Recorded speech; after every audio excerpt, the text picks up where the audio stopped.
चलिए मेरी बात को जरा ध्यान से सुनो।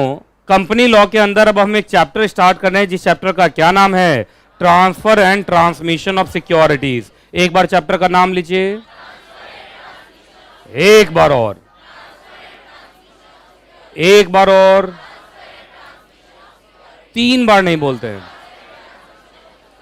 ठीक है, जो बच्चे घर से बैठ के पढ़ाई कर रहे हैं, डायरेक्ट टू होम लाइव, जल्दी से एक बार अटेंडेंस दीजिए।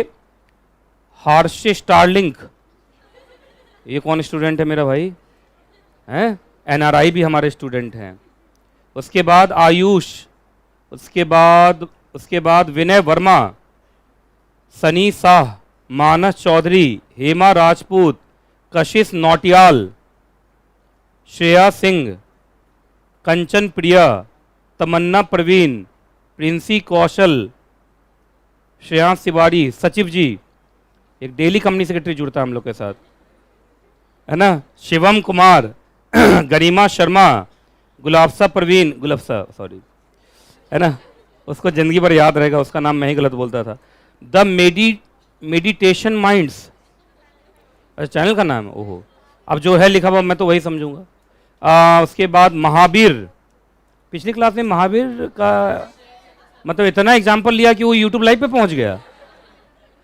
उसके बाद सौम्या चौहान, कंचन प्रिया, कुणाल फ्लर, उसके बाद वीरेंद्र प्रजापति, काजल झा, पंकु शर्मा, सौम्या चौहान, स्वाति कुमारी, मुस्कान, सुरभि जैन,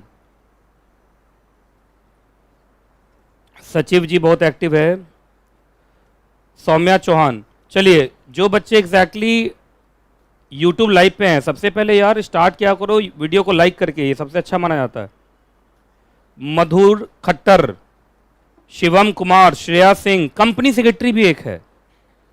अच्छा आईडी का नाम कंपनी सेक्रेटरी होगा, ओहो कंपनी सेक्रेटरी, जय हिंद सर लिखा है डायरेक्ट। वीरेंद्र प्रजापति, सर आपका ड्रेसिंग सेंस अच्छा है, ये मतलब दमदार डब्ड मूवी 2, ये कौन है भाई? अच्छा आईडी का नाम होगा सब, दमदार डब्ड मूवी 2, वाह। जुनैद, कुशल छाबड़ा, कुशल छाबड़ा वही ना रील वाला? अच्छा ये तुम यहां बैठो, अच्छा अच्छा, अपना नाम कहवाने के लिए बच्चा इस पर बैठे बैठे लिख रहा है। नेहा शर्मा, ब्रह्मा ज्ञान, है ब्रह्म ज्ञान, सॉरी ब्रह्म ज्ञान। पूजा दास, प्रॉपर्टी डीलर, अरे बाप रे, कोई फ्लैट व्लैट लेना होना हो तो बोल देना, अपने यहाँ सब तरीके के स्टूडेंट हैं, सचिव जी हैं, प्रॉपर्टी डीलर है, मेडिटेशन कराने वाला है, A to Z है। जुनैद अजय देवगन, देखो है ना, मधुर खट्टर, अरे अजय देवगन कहाँ, हम लोग कहाँ, है कि नहीं? वीडियो को लाइक करो यार, एक डॉलर गेमर भी है, डॉलर तो इंडिया के बाहर वर्ड जाना हो तो ले लेना डॉलर भी, है ना। हिमांशु कुमार, ऋतिक पनवार, चेतन जांगड़ा, ऋतिक पनवार, चलो एक पर एक बच्चा सब हमारे यहाँ। अब तो कोई दिक्कत, मुझे डरने की क्या जरूरत है, देखो डीलर है, सचिव जी हैं, एक कौन था वो डॉलर वाला भी है ही, तो इंडिया के बाहर भी आराम से चला ही जाऊंगा, मेडिटेशन करा ही देगा। गीतांजलि है, हर्ष स्टारलिंक है, इंडिया के बाहर का भी बच्चा है, विनय वर्मा है। चलिए तो शुरू करें, चलिए शुरू करते हैं अब, है ना। अर्शिता, अनिल कुमार, अभिषेक जैन। चलिए वीडियो को जरूर लाइक कीजिए, ऑनलाइन वाले बच्चे तुम लोग भी आदत डालो यार, वीडियो लाइक होने से भी मैंने सुना है थोड़ा सा वो वायरल टाइप का होता है, कुछ होता है ऐसा कुछ है। ये तो वीडियो लाइक कर दिया गया, इतने बच्चे क्लास में बैठे हुए, 250 बच्चे, 250 बच्चा वीडियो लाइक कर दे तो अभी लाइक बहुत आगे नहीं पहुंचागा। चलो करके दिखाओ तो जल्दी से लिंक भेजा, चलो आज करके दिखाओ, आज देखते हैं तुम लोग में कितना है दम और कौन है सिंघम, है। डबल लाइक मत कर देना, वो अनलाइक हो जाएगा, है ना। आज देखता हूँ यहाँ, अच्छा पीछे वो दोनों बच्चा जो लेट आया उसको पहले वीडियो लाइक करेगा तब अंदर घुसने दूंगा, क्या ये अच्छा है ना, है? अच्छा यहाँ पर है, यहाँ पर वो है, हाँ, कोई नहीं है। अच्छा आज तुम लोग लाइक कर रहे हो ना वीडियो को, अगर ये लाइक 300 तक पहुंच गया अभी तो तुम लोग, छुट्टी तुम लोग को भोला का ट्रेलर दिखाऊंगा आज, अजय देवगन। नहीं देख लिया वाला काम नहीं चले तो बाहर चलो, जाओ। ऐसे करना कि नहीं देखे हो तुम लोग, ब्रेक में दिखाऊंगा, ब्रेक में चलेगा ना? ठीक है पक्का? तो चलो देखता हूँ। कर दिया तुमने? लाइक कर दिया? आ जाओ आ जाओ, लाइक दो कि लाइक किया है कि नहीं? अच्छा यहाँ बैठो, आगे बैठो, कुछ दिन गुजारो मेरे पास, आ जाओ, आइए आइए, कुछ दिन गुजारिए मेरे पास, आइए, हॉट सीट है आप लोग के लिए। लेट मत आया करो क्लास में यार। 130 पे पहुंचा है, 130 पे पहुंचा, देखो तो लाइक। अरे यार 250 बच्चा तो क्लास में बैठा हुआ, क्या कर रहे हो यार तुम लोग? कुछ ना कुछ यहाँ पर, इसका मतलब इस देश के अंदर हैं पर देश के खिलाफ हैं। Monday Monday test paper, Monday पक्का हो गया, पक्का हो गया। एक दो कॉपी बची हुई है चेक करने के लिए, है ना? अंशिका जायसवाल है 151। चलो 200 करते, मैं पढ़ाना शुरू कर दूंगा। 200 तो करो। नहीं डबल टच नहीं, तुम लोग का 10-12 आईडी नहीं होता है जो डुप्लीकेट आईडी जिससे अलग अलग वीडियो देखते हो? हैं? अच्छा एक ही आईडी है? नहीं बहुत आईडी होगा तुम लोग के पास अलग अलग वीडियो देखने के लिए। है? हाँ डाल दो देखो, अच्छा होगा। है? होता है ना छिपा हुआ कुछ आईडी होता है जो आईडी सिर्फ रात में ही खुलता है, ऐसा नहीं होता कुछ? अरे मुझे सब मालूम है, तुम लोग एक एक बच्चे का 10-10 आईडी होता है, मुझे मालूम है। पिछले बैच में एक बच्चा था, उसका 20 आईडी था अकेले, और 20 लाइक का जिम्मा तो अकेले ले लेता था, वो यही पढ़ता था। तो कितना देखो तो जल्दी पहुंचो, 200 पहुंचा, चेक करो। अरे कुछ बच्चा तो फोन तक निकाला, हे भगवान ऐसे ऐसे लोग देशभक्त रहेंगे तो देश का क्या होगा? कितना बच गया? 196। कितना 4 बचे हैं, बस अपना खुफिया आईडी निकालो। हो गए?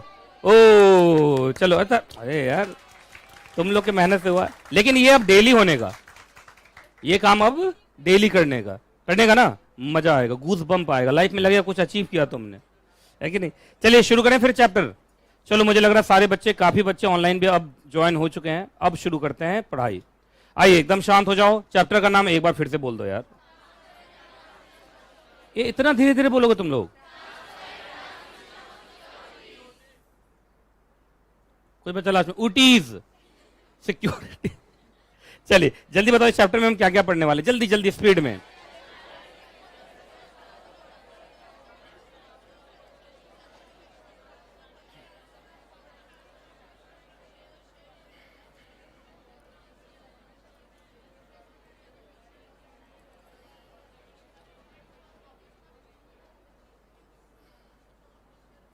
चलो अब जरा ध्यान से सुनिएगा, यहां तक है ट्रांसफर, यहां के बाद है ट्रांसमिशन। आज मैं क्या कंप्लीट करूंगा? ट्रांसफर।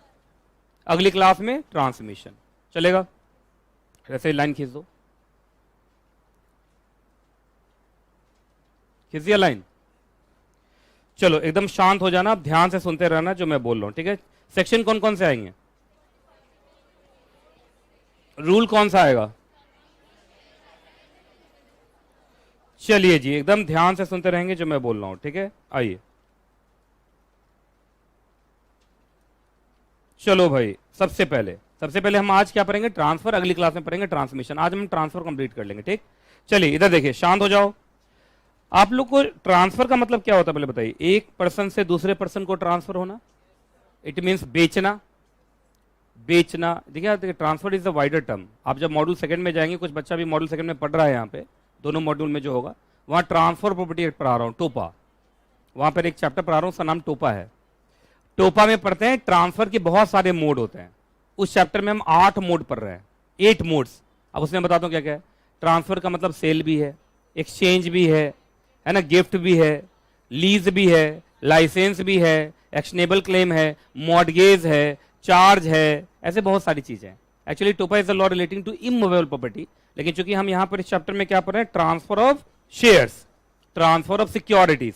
और आप सब जानते हैं according to section number 44 of companies act, company के जो शेयर्स होंगे वो मूवेबल प्रॉपर्टी माने जाएंगे। क्या माने जाएंगे? Movable property. और आप जानते हैं मूवेबल प्रॉपर्टी आराम से ट्रांसफर होता है। वो तो मूवेबल, एक्चुअली इमूवेबल भी ट्रांसफर होता है, पर एक्चुअली इमूवेबल, कुछ बच्चे बोलेंगे सर लैंड बिल्डिंग कैसे ट्रांसफर होगा? अरे भाई जब हम प्रॉपर्टी बोलते हैं, property is nothing, it is a bundle of right and liabilities. जब मैं बोलता हूं कि मैंने एक बिल्डिंग खरीदा है, तो कोई सामान नहीं खरीदा जो जेब में लेके चलूंगा, उस बिल्डिंग से जुड़े हुए सारे राइट्स खरीद लिए मैंने। अब उस बिल्डिंग में मैं ही रहूंगा, मैं ही उसको रेंट लगाऊंगा, मैं ही उसको मॉर्गेज करूंगा, मैं ही उसको अपना इस्तेमाल करूंगा, सारे राइट्स मेरे हुए। तो property is nothing, it is a bundle of right and liabilities, and right and liabilities can always be transferred whether it is movable और it is immovable. Even intellectual property जो होती है उसके भी राइट ट्रांसफर होते हैं। तो every kind of property can be transferred. हाँ, ये जरूर है कि जो मूवेबल प्रॉपर्टी है उसके राइट भी ट्रांसफर होते हैं और प्रॉपर्टी भी एज इट इज ट्रांसफर हो जाती है। मूवेबल मीन्स जो फिजिकली एक जगह से दूसरी जगह क्या हो सके, ट्रांसफर हो सके। तो याद रखिएगा, every property can be transfer and transfer is a wider term. अब चूंकि हम मूवेबल प्रॉपर्टी बोल रहे हैं शेयर्स को, तो शेयर्स का सेल हो सकता है, एक्सचेंज हो सकता है, गिफ्ट हो सकता है और प्लेज हो सकता है। मॉर्गेज तो बोलोगे नहीं, मॉर्गेज किसके लिए इस्तेमाल होता है, इमूवेबल। यहाँ किसके लिए, यहाँ प्लेज, प्लेज का मतलब गिरवी रखना। जब आप गिरवी रखते हैं तो भी तो आप शेयर्स के अंदर के अपने राइट ट्रांसफर करते हैं। तो याद रखिएगा, जब मैं ट्रांसफर बोल रहा हूँ, transfer is a wider term, है ना, और इसमें हर तरीके के ट्रांसफर इन्वॉल्व है। हाँ, ये जरूर है कि sale is one of the popular mode of transfer. जब हम चीजों को बेचते हैं वो ज्यादा हमें ट्रांसफर होता हुआ दिखाई देता है। ऐसे प्लेज भी ट्रांसफर है, एक्सचेंज भी ट्रांसफर है, गिफ्ट भी ट्रांसफर है ना, लेकिन जो सेल है it is most popular mode of transfer. तो आप सेल ही समझना अभी, ठीक है ना। तो चलिए, जो कंपनी के शेयर्स हैं according to section number 44, it is regarded as movable property and it is freely transferable. Physically भी और राइट वाइज भी, हर तरीके से ट्रांसफरेबल है। हाँ, ये जरूर है कि जो प्राइवेट कंपनी है उसके जो शेयर्स होंगे वो थोड़ा सा रेस्ट्रिक्टेड ट्रांसफर होंगे। ट्रांसफर वो भी होंगे पर रेस्ट्रिक्टेड हैं। क्या है, सब तुम लोग को पढ़ाया था सेक्शन 2 क्लॉज 68। सेक्शन 2 क्लॉज 68 में आपको याद होगा, शेयर होल्डर के शेयर ट्रांसफर के राइट पर प्रोहिबिशन नहीं, रेस्ट्रिक्शन लगाया जाता है। इसका मतलब प्राइवेट कंपनी के भी शेयर ट्रांसफर होते हैं, है कि नहीं, इसमें कोई दिक्कत नहीं है। हाँ, लेकिन ये जरूर है कि जो पब्लिक कंपनी है, क्या है, पब्लिक कंपनी है, उसके जो शेयर्स होंगे वो फ्रीली ट्रांसफर होंगे, मतलब वहां पे एज सच कोई भी रिस्ट्रिक्शंस नहीं है। अब बात यह आएगा कि सर ट्रांसफर एग्जैक्टली होगा कैसे। तो याद रखिएगा, जो according to section number 44 company के शेयर्स क्या माने जाएंगे, मूवेबल प्रॉपर्टी, और ये प्योरली क्या है, ट्रांसफरेबल है। हाँ, ये जरूर है कि प्राइवेट कंपनी के अंदर ट्रांसफर पे थोड़े बहुत रेस्ट्रिक्शंस हैं, कंडीशंस हैं, लेकिन पब्लिक कंपनी के केस में ये फ्रीली ट्रांसफरेबल है। हाँ, अब ट्रांसफर कैसे होगा भाई, तो ट्रांसफर होगा आपका एज पर एओए। आपके आर्टिकल ऑफ एसोसिएशन में पूरा प्रोसीजर लिखा रहेगा कि स्टेप बाय स्टेप कैसे ट्रांसफर होगा। लेकिन मान लीजिए अगर आपका आर्टिकल साइलेंट है, तो मतलब आर्टिकल ऑफ एसोसिएशन में कुछ भी लिखा हुआ नहीं है, तो शेयर्स क्या है पहले बताओ, मूवेबल। मूवेबल प्रॉपर्टी के ट्रांसफर से जुड़ा हुआ जनरल लॉ कौन है, सेल ऑफ गुड्स एक्ट। तो फिर वो सेल ऑफ गुड्स एक्ट के प्रोविजन से ट्रांसफर होगा, पर ट्रांसफर होके रहेगा। समझ में आ रहा है। जब आप कंपनी सेक्रेटरी बनेंगे तो आप सेक्रेटरियल डिपार्टमेंट के हेड बनेंगे, कंपनी के सेक्रेटेरियल डिपार्टमेंट के हेड। शेयर वेयर का काम कौन सा डिपार्टमेंट में होता है, सेक्रेटेरियल डिपार्टमेंट। सेक्रेटेरियल डिपार्टमेंट का हेड कौन होता है, कंपनी सेक्रेटरी। तो कंपनी सेक्रेटरी जब आप बनेंगे तो वहां पे शेयर ट्रांसफर का रिक्वेस्ट आपके पास आएगा। तो प्रोसीजर के लिए कहां देखोगे, आर्टिकल। लेकिन अगर आपका आर्टिकल साइलेंट है तो क्या ट्रांसफर होने नहीं दोगे, फिर भी ट्रांसफर होगा।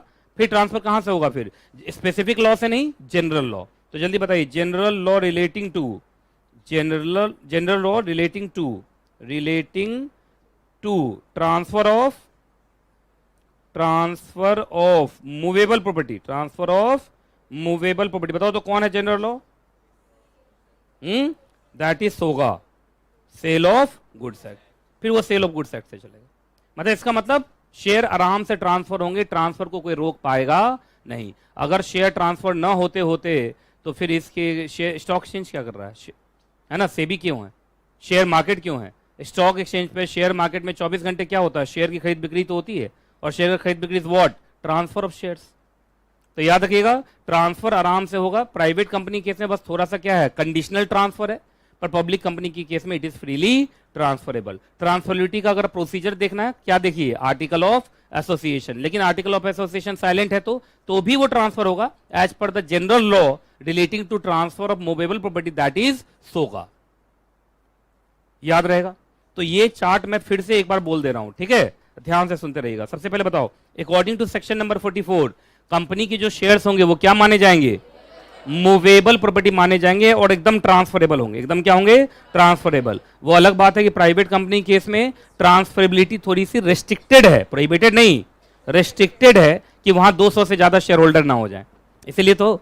और पब्लिक कंपनी केस में ऐसा कोई रिस्ट्रिक्शन नहीं है, it is freely transferable. Procedure कहां से चेक करोगे तुम ट्रांसफर का, एओए। अच्छा, एओए साइलेंट है तो general law relating to transfer of movable property, that is SOGA. Sales of goods act. याद रहेगा तुम लोग को। इस चार्ट को जल्दी से उतारिए आप लोग। अगर हैंडराइटिंग समझ में ना आए तो बगल वाले से पूछिएगा, बगल वाले को भी समझ में ना आए उसके बगल वाले से पूछिएगा, उसको भी समझ में ना आए तो CS नीतीश कुमार जायसवाल से पूछिएगा। कौन है ये CS नीतीश कुमार जायसवाल, कहाँ से आता है? मैं तो ऑफिस से आता हूँ, ये लोग लेट क्यों आता है पीछे वाला? तुम लोग जल्दी जल्दी उतारते रहो, उन लोग से थोड़ा निपट लूँ मैं। एक तो बिना ID कार्ड वाला है कोमल, बिना ID कार्ड वाला क्या मतलब? हाँ, क्या हो गया, लेट क्यों हो गए तुम? जाम वाम छुटवा रहे थे रोड पे, तुम खुद फंस गए थे जाम में, साइकिल से आ रहे थे, पूरा रोड जाम है, क्या हो गया है? अच्छा ये पता नहीं लगा पाए? अच्छा अच्छा, कौन सा रोड जाम हो गया? अरे तुम लोग अपना लिखते रहो, उससे थोड़ा मैं बात कर लूँ, मुझे बात करने के लिए कोई मिलता नहीं है, तो आज पकड़ा गया कोई, तो आज मैं आधा घंटा बात करूँगा। हाँ है NH24 पे, ओहो उस पर तो मैं भी चलता हूँ यार, तो कॉमन हो गया तुम्हारा मेरा। आओ, इमोशनल हो गया तुमको लेके। NH24 क्यों बोला यार? आओ यहाँ पर सीट दो, हॉट सीट। गंदा है ना सीट, एकदम गंदा ही रहना चाहिए, लेट वाले को तो गंदा सीट मिलेगा, साफ नहीं होना चाहिए गलती से भी, नहीं तो गंदा कर दो। अच्छा बैठो। हाँ आपका क्या हुआ सर? दूसरा NH था है? आ जाओ आ जाओ, अब इसको सीट देता हूँ, इधर हॉट सीट कोई है वहाँ? यहाँ पर है, आ जाओ यहाँ पे आओ, यहाँ पे आइए। देखिए लेट आने में कोई दिक्कत नहीं है, तुम लोग क्लास के बाद भी आओ, मुझे क्या दिक्कत है, पर दिक्कत क्या होगा मालूम है? आप कॉन्सेप्ट नहीं समझ पाएंगे। तो वहाँ बैठिए, वहाँ पे आप कॉन्सेप्ट नहीं समझ पाएंगे ना। किसी भी चैप्टर का इंट्रो बहुत इंपॉर्टेंट होता है, अगर आपका इंट्रो गया तो कहानी खत्म। कोई भी फिल्म, खासकर हॉलीवुड की फिल्म, इंट्रो छोड़ दो तो आपको फिल्म समझ में नहीं आएगी। बॉलीवुड का तो कहीं भी समझ में आता है, क्योंकि पूरी कहानी हीरो हीरोइन के बीच में ही घूमना है, तीसरा करेक्टर होता कहाँ है। लेकिन हॉलीवुड की फिल्म में अगर आप शुरुआत छोड़ दिया आधा घंटा तो आप नहीं समझ पाएंगे फिर। नहीं सही बोल रहा हूँ कि नहीं बोल रहा हूँ? किसी वेब सीरीज का सीधा एपिसोड 5 दिखा दूँ, समझ में आएगा? मिर्जापुर समझ में आ जाता है, वो तो हमेशा ही समझ में आता है ना। मिर्जापुर आ रहा है कि नहीं अभी? और है ना, मैं वेट कर रहा हूँ कि और गाली भी सीखना है ना मुझे।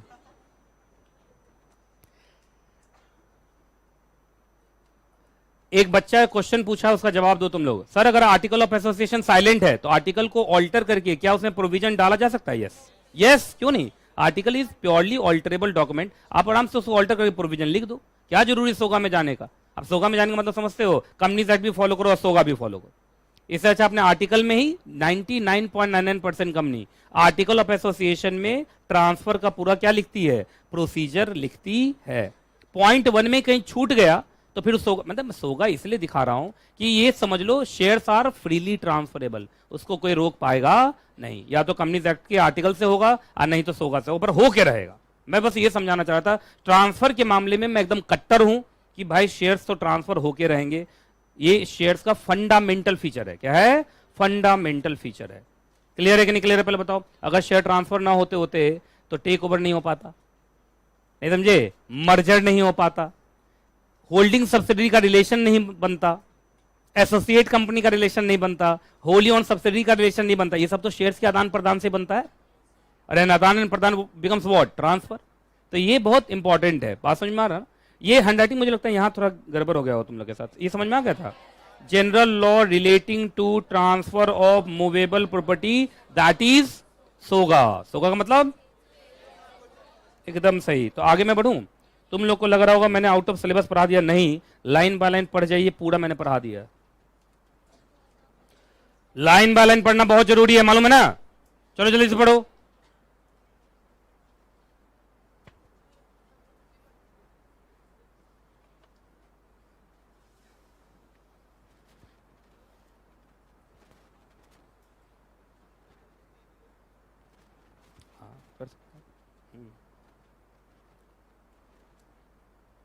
मैंने एक्सट्रीम सिचुएशन में बोला है सोगा लाने के लिए, ऐसे कंपनीज एक्ट में आपको मामला फिट हो जाएगा। बोला तो 99.99% कंपनी अपने आर्टिकल में लिखती ही लिखती। नहीं भी लिखी तो टेबल एफ जो उसका फॉर्मेट है ना, फिक्स फॉर्मेट, उसी से उठा लेगी। आगे बढ़े? चलो एक बात याद रखना, ये चैप्टर बहुत इंपॉर्टेंट है, सुन लो भाई। सारे के सारे बच्चे अपने आप को समझिए कंपनी सेक्रेटरी। क्या समझिए? Company secretary. ये तो मैं पहली क्लास में बोलता हूँ, मेरे यहाँ पढ़ने आओ तो अपने आप को कंपनी सेक्रेटरी समझो। बस एक कंपनी सेक्रेटरी से डेली काम सीख के जाओ। आज सिखा दूंगा ट्रांसफर कैसे होता है, ठीक है? तो अपने आप को इन्वेस्टर मत समझना, शेयर होल्डर मत समझना, कंपनी सेक्रेटरी समझना। तुम्हारे पास ही रिक्वेस्ट आएगा शेयर ट्रांसफर का, तो तुमको करना है कि ट्रांसफर किस तरीके से करना है। आप सुनो, अब मैं तुम्हें पढ़ाने जा रहा हूं प्रोसीजर फॉर ट्रांसफर। लिखो तो ब्रैकेट में प्रोसीजर फॉर ट्रांसफर। एक्चुअली इसको पूरा लिखना है, procedure for registration of transfer, procedure for registration of transfer of shares. मैं समझाऊंगा इसका मतलब क्या है। Procedure for registration of transfer of shares. अब मैं पहले समझाता हूं कि ये वर्ड का मतलब क्या है, रजिस्ट्रेशन वर्ड का क्या मतलब है। अच्छा तुम लोग बताओ, रजिस्ट्रेशन वर्ड का मतलब क्या होता है? Entry into the register. ये ना आपके पास बुक नहीं है क्या? जब बगल वाले से बुक शेयर कर लीजिए, आप बगल वाले सीट पे आ जाओ। नहीं नहीं आ जाओ, कोई बात नहीं, बुक तो होना जरूरी है। आइए आइए। अरे अच्छा चलो ठीक, कोई बात नहीं, तो ठीक, चलो चलिए कोई बात नहीं। हाँ एकदम शांत शांत शांत शांत शांत शांत शांत। जब मैं बोलता हूं registration, it means what? It means entry into the register. किसी चीज को जब रजिस्टर पे लिख देते हैं दैट बिकम्स द रजिस्ट्रेशन। यही होता है ना, जिंदगी से आज तक हम लोग रजिस्ट्रेशन वर्ड सुनते हैं पर हमें ये पता नहीं है रजिस्ट्रेशन का मतलब क्या है। एकदम कितना आसान है ना, entry into the register becomes registration. अब ध्यान से सुनिएगा आप, आपको याद होगा पिछली क्लास में तुम लोग को बता दिया था शेयर्स दो तरीके के होते हैं, फिजिकल शेयर्स और इलेक्ट्रॉनिक शेयर्स। इलेक्ट्रॉनिक शेयर्स की दुनिया चलती है सिक्योरिटी लॉ से, डिपॉजिटरीज एक्ट, लेकिन फिजिकल शेयर्स की दुनिया चलती है कंपनीज एक्ट से। तो आज जो मैं पढ़ाऊंगा ना तुम्हें ट्रांसफर ऑफ शेयर्स, इसमें ट्रांसफर ऑफ फिजिकल शेयर्स पढ़ा रहा हूं। क्या पढ़ा रहा हूं? Transfer of physical shares. अगर ट्रांसफर ऑफ इलेक्ट्रॉनिक शेयर्स होगा तो मॉड्यूल सेकंड में सिक्योरिटी लॉ में डिपॉजिटरीज एक्ट से चलेगा। अरे इलेक्ट्रॉनिक शेयर्स की सारी दुनिया डिपॉजिटरीज एक्ट से चलती है। मतलब इलेक्ट्रॉनिक शेयर्स का जन्म, इलेक्ट्रॉनिक शेयर्स का ट्रांसफर, इलेक्ट्रॉनिक शेयर्स का प्लेज, ये सब कहां से चलता है? Depositories act. अगर मैं कंपनी लॉ में शेयर बोल रहा हूं इसका मतलब फिजिकल शेयर्स। अब जरा ध्यान से सुनना शांति से, जब तुम कंपनी सेक्रेटरी बनोगे तो कैसे सब कुछ होगा। इधर देखिए, मालूम चला ये बच्ची है, क्या नाम है आपका? नंदिनी। तो ये देखो एक कंपनी है नंदिनी प्राइवेट लिमिटेड, मान लो प्राइवेट कंपनी है मान लीजिए, ठीक है। हर कंपनी का एक रजिस्टर ऑफ मेंबर होता है। क्या होता है? Register of member. मैंने बोला ना registration means register into, entry into register. आइए अब मालूम चला नंदिनी प्राइवेट लिमिटेड में इसके दो शेयर होल्डर हैं, बगल में बैठी हुई दो बच्ची शेयर होल्डर है। आप बताओ नाम क्या है? एक तो मिस तनु है, तनु ने 10 शेयर्स खरीदा हुआ है। उसके बगल में मिस स्नेहा है, मिस नहीं लिख रहा हूं, इतना इज्जत स्टूडेंट को देने लगा तो बड़ा मुश्किल हो जाएगा, है कि नहीं? समझ में आ गया? अच्छा एक बात बताइए, तनु ने 10 शेयर लिया, स्नेहा ने 10 शेयर लिया, तो इन लोग, इसका मतलब इन दोनों को शेयर सर्टिफिकेट मिला होगा। अब मैं फिजिकल शेयर से बोल रहा हूं तो शेयर सर्टिफिकेट दूंगा ना। अब एक बात बताओ, इस शेयर सर्टिफिकेट पर तनु का नाम लिखा हुआ होगा, और शेयर सर्टिफिकेट पढ़ा चुका हूं पिछली क्लास में, आपको मालूम है शेयर सर्टिफिकेट पर क्या क्या लिखा जाता है? SH1, ठीक है। और इस पर किसका नाम लिखा होगा? स्नेहा का नाम, ठीक है जी। अब चूंकि ये दोनों कंपनी की शेयर होल्डर है तो इस दोनों का नाम रजिस्टर ऑफ मेंबर पे भी चढ़ा हुआ होगा।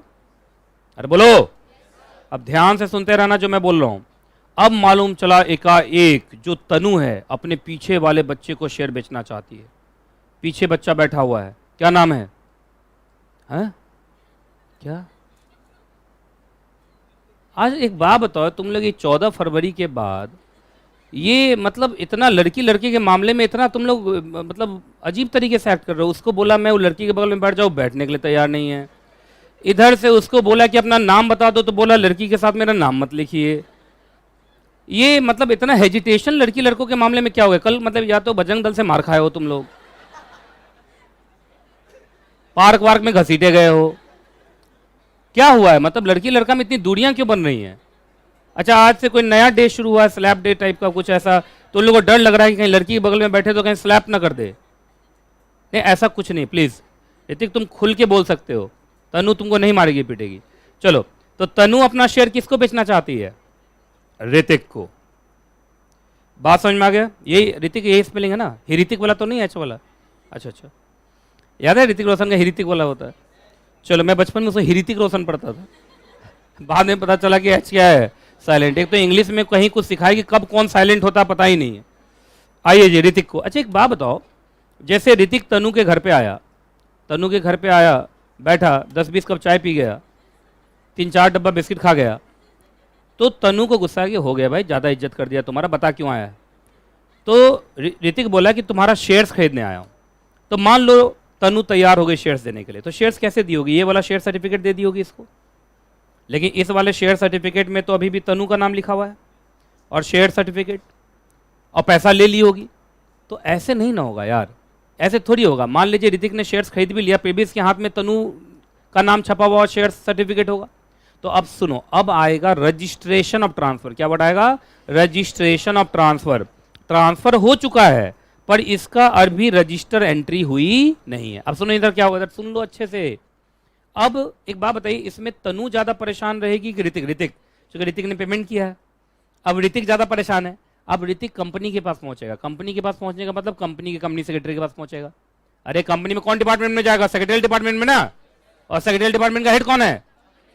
तो तुम ही को झेलना पड़ेगा ये सब चीज, ये समझ लो आप। तो ऋतिक पहुंचा कंपनी सेक्रेटरी के पास और बोला, कंपनी सेक्रेटरी साहब दो काम करना है आपको। तो बोला क्या? मैंने ना तनु से शेयर्स खरीद लिया, फिजिकल शेयर्स है। तो पहले काम कीजिए, ये वाला शेयर सर्टिफिकेट लीजिए, फाड़ के फेंकिए, अब मेरे नाम से नया शेयर सर्टिफिकेट छपवाइए जिस पर लिखा हो ऋतिक। पहला काम कंपनी सेक्रेटरी को करना पड़ेगा। और दूसरा, तनु का नाम काटिए और यहां पर मेरा नाम लिखिए। अब हो गया रजिस्टर में entry, that becomes the registration. तो जब भी मैं बोलूं, जल्दी बताइए, जब भी ट्रांसफर होगा सिर्फ ट्रांसफर हो जाएगा या उसका रजिस्ट्रेशन होगा? रजिस्ट्रेशन होगा तभी वो वैलिड माना जाएगा, क्योंकि जब तक ऋतिक का नाम नहीं चढ़ेगा रजिस्टर ऑफ मेंबर पे, ये कंपनी का मेंबर नहीं माना जाएगा, ना उसको डिविडेंड मिलेगा ना वोटिंग राइट मिलेगा। समझ में आया? तो जो बायर होता है पहले वो शेयर खरीद लेता है, खरीदने के बाद तुरंत क्या करवाता है? रजिस्ट्रेशन। तो तुम्हें मैं प्रोसेस सिखाने जा रहा हूं, किसका? रजिस्ट्रेशन का सिखाऊं। रजिस्ट्रेशन कौन करेगा? कंपनी। ट्रांसफर तो शेयर होल्डर कर लेता है आपस में, लेकिन उसका रजिस्ट्रेशन करना किसका काम? कंपनी का। और कंपनी मतलब company secretary, department company secretary का है। क्लियर है कि नहीं क्लियर है? तो चलो मैं प्रोसेस समझाता हूं। बताओ तो, प्रोसीजर फॉर रजिस्ट्रेशन, क्या वर्ड है? Procedure for registration of transfer of share कौन से सेक्शन में दिया गया है? तो सेक्शन 56 पहले तुम्हें पूरा समझा देता हूं, फिर लाइन बाय लाइन टैली करा दूंगा। चलिए इधर देखिए, इधर देखिए। मान लो एक कंपनी है, कंपनी का नाम, अब ए लिमिटेड का एक शेयर होल्डर है जिसका नाम है मिस्टर सेलर। मान लीजिए मिस्टर सेलर। मिस्टर सेलर को क्या बोलते हैं? ट्रांसफरर। जो बेचता है उसको क्या बोलते हैं? ट्रांसफरर। जो खरीदता है उसको क्या बोलते हैं? ट्रांसफरी। सुनो, अच्छा मिस्टर एस इसका शेयर होल्डर है, इसका मतलब इस कंपनी के रजिस्टर ऑफ मेंबर पे मिस्टर एस का नाम अभी आया हुआ होगा, नाम चढ़ा हुआ ना, देख लो। ठीक। अब मिस्टर एस ने मालूम चला अपना शेयर किसको बेच दिया? मिस्टर बायर को, ट्रांसफरी को शेयर बेच दिया। याद रखना, जब वो शेयर बेचेगा तो दो डॉक्यूमेंट देगा। इधर देखते रहना, ध्यान से सुनते रहो। पहला डॉक्यूमेंट का नाम बताओ। शेयर सर्टिफिकेट देगा जिस पर किसका नाम छपा होगा? एस का। और उसके बाद एक शेयर ट्रांसफर डीड होगा। क्या होगा? Share transfer deed. सुन लीजिएगा। अच्छा, जो जमीन बेचते हो तो आपको याद होगा सेल डीड बनता है। तो जब शेयर बेचोगे तो शेयर ट्रांसफर डीड बनेगा ना, जिस पर मिस्टर एस क्या लिखेगा? मैं अपने पूरे होशो हवास में अपना शेयर मिस्टर बी को बेचता हूं। और कौन साइन मार देगा? ट्रांसफरर, मतलब सेलर साइन मार देगा कि भाई मैंने अपना शेयर इनको बेच दिया और अपना पैसा ले लिया। अब ट्रांसफरर का, सेलर का रोल खत्म। अब सारा का सारा गेंद किसके पाले में? Buyer, mister B. चूंकि मिस्टर बी का ही हालत खराब होगा, वो जल्दी से चाहेगा सब कुछ हो जाए। अब ये रजिस्ट्रेशन कराने आएगा। क्या कराने आएगा? रजिस्ट्रेशन। जल्दी बताओ, मिस्टर बी सबसे पहले क्या करेगा? शेयर ट्रांसफर डीड पर अपना साइन मारेगा। अरे मारेगा ना, सेलर ने साइन मार दिया है, अब बायर की जगह पर अपना साइन मारेगा। और साइन मार के ये share certificate plus share transfer deed, इस बार दोनों का साइन है। अब ट्रांसफर का पहले हो चुका है, ट्रांसफरी का उसने अब मार दिया। किसको दे देगा? जाके कंपनी को। कंपनी सेक्रेटरी देखा शेयर सर्टिफिकेट कार्ड है, इस पे तो मिस्टर सेलर लिखा हुआ है और तुम कौन हो? तो कहा बायर। कहा अच्छा मैं समझ गया, सेलर से बायर ने खरीद लिया। अच्छा तुम खरीदे होगा? हाँ।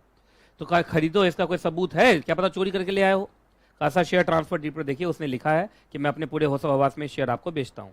तो शेयर ट्रांसफर डीड सबूत बनता है कि सच में वो बेचा गया है, क्योंकि ऐसे तो मैं शेयर सर्टिफिकेट किसी से भी छीन लूंगा ना। नहीं समझ में आया लोग को? अब समझ में आ गया शेयर ट्रांसफर डीड की जरूरत क्यों है। क्लियर है कि नहीं क्लियर है? अब कंपनी सेक्रेटरी पूरी कहानी समझ गया। कंपनी सेक्रेटरी तुरंत दो काम करेगा, जल्दी बोलो। पहले तो मिस्टर एस का नाम काटेगा और किसका नाम चढ़ाएगा? अरे वाह, कंपनी सेक्रेटरी बन चुका है सर। और उसके बाद तुरंत क्या करेगा? एक नया शेयर सर्टिफिकेट छपवाएगा। किसके नाम से? और मिस्टर बी के हाथ में वो दे देगा। पर याद रखना, शेयर ट्रांसफर डीड रख लेगा वो, क्योंकि शेयर ट्रांसफर डीड इस बात का हमेशा सबूत रहेगा कंपनी के पास कि ये शेयर सच में बेचा गया था। नहीं तो ऐसे तो एस कभी भी उठ के आ जाएगा, कि मेरा शेयर खो गया है, कहीं आपके पास तो नहीं आया, नहीं समझे? तो ये तो बदमाशी हो जाएगा ना कि शेयर ट्रांसफर डीड कंपनी रख लेगी अपने पास कि अगर मिस्टर सेलर कभी बदमाशी करने आया तो उसको देखा ये तूने साइन किया ना, तो जब तू बेच चुका तो इधर क्या घूम रहा है? समझ में आया कि नहीं? पहले बताइए आप। तो company will retain the share transfer deed but return a new share certificate in the name of mister buyer, that is mister P. Clear है कि नहीं क्लियर है? चलो स्टेप बताओ। अब मैं स्टेप बोलूंगा, तुम बोलते जाना कि इस स्टेप में हुआ क्या है। स्टेप नंबर 1 में क्या हुआ? बोलने तो तुम लोग एकदम नहीं आता है कि सर सेलर बायर को देगा share certificate plus share transfer deed जिसमें वो सेलर के जगह पे अपना साइन मार चुका होगा। उसके बाद अब बोलो स्टेप नंबर 2 में क्या होगा?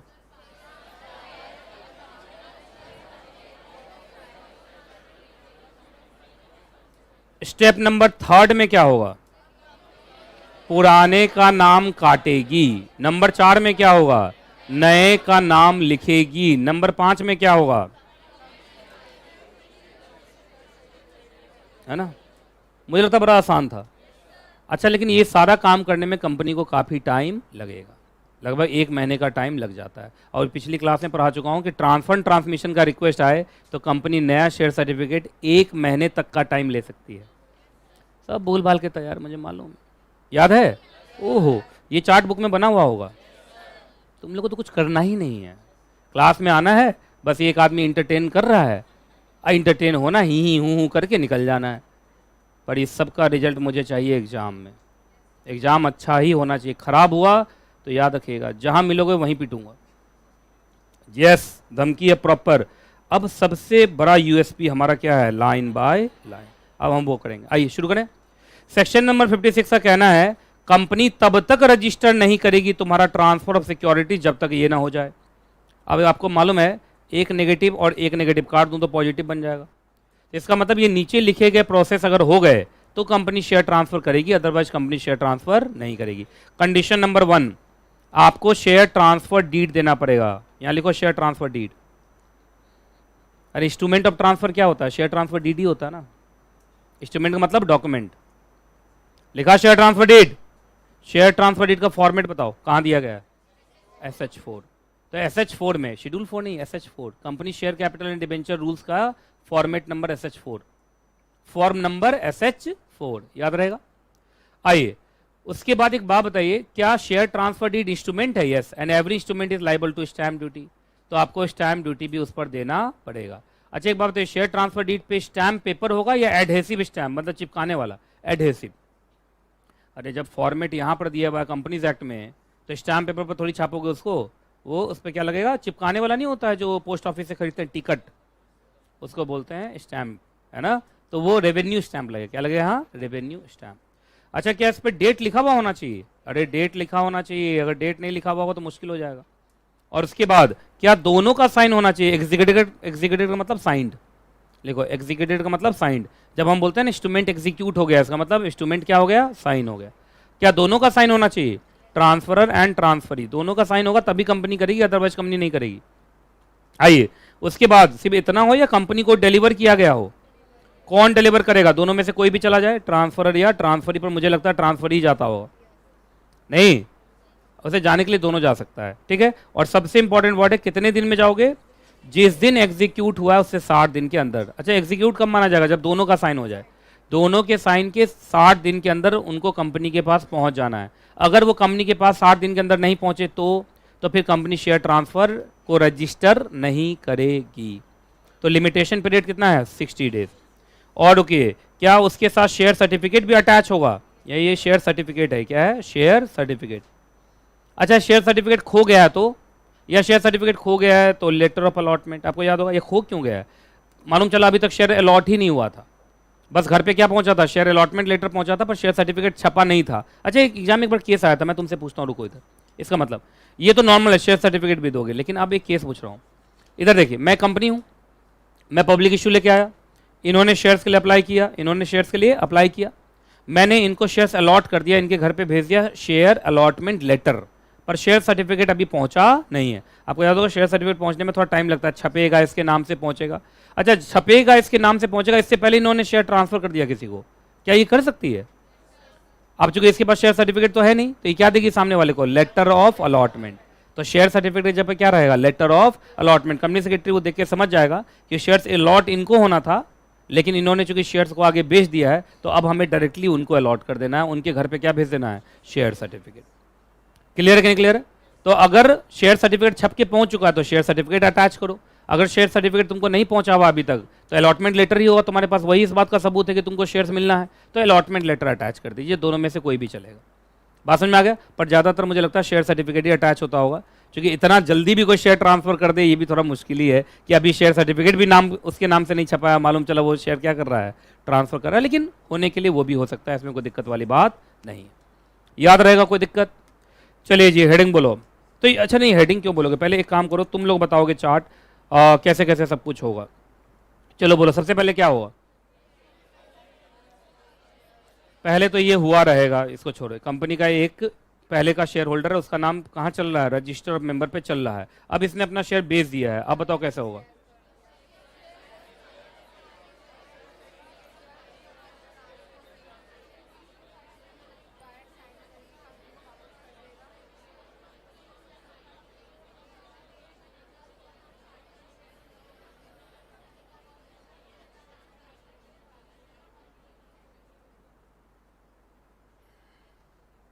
कितने स्टेप में हुआ ये?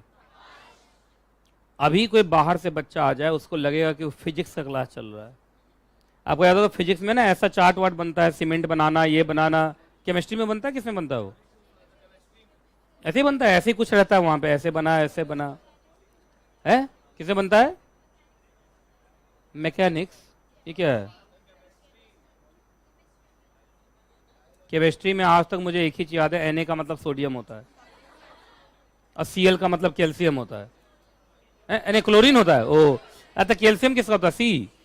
अच्छा, Cl का मतलब, चलो कोई बात नहीं। और इतना समझते हैं कि दोनों जब मिल जाता है तो ब्लास्ट ब्लास्ट हो जाता, कुछ हो जाता है ऐसा कुछ। अच्छा, NaCl सॉल्ट है, सोडियम क्लोराइड बोलते हैं शायद। बचपन में 10 तक तो सभी पढ़ा होगा, वहां तक तो चॉइस ही नहीं है छोड़ने का। उसके बाद चॉइस था, हमने छोड़ दिया। 11-12 में तो छोड़ ही दिया हमने। हाँ, हेडिंग बोलो।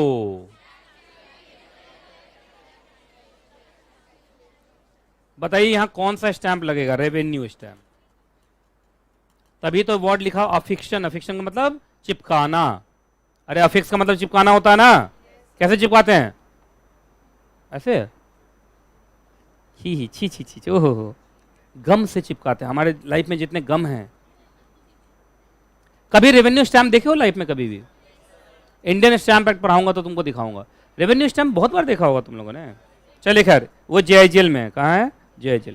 आइए जी, एक बात बताओ, जो स्टैम्प ड्यूटी होता है ना, जनरली वो स्टेट सब्जेक्ट होता है। स्टेट गवर्नमेंट अपने हिसाब से स्टैम्प ड्यूटी वसूलती है, लेकिन कुछ मैटर्स ऐसे हैं जिन पर पावर किसको है? सेंट्रल गवर्नमेंट को। तो जरा बताओ, शेयर ट्रांसफर डीड के ऊपर जो स्टैंप लगेगा, उसके ऊपर स्टैंप ड्यूटी लगाने का पावर किसके पास है?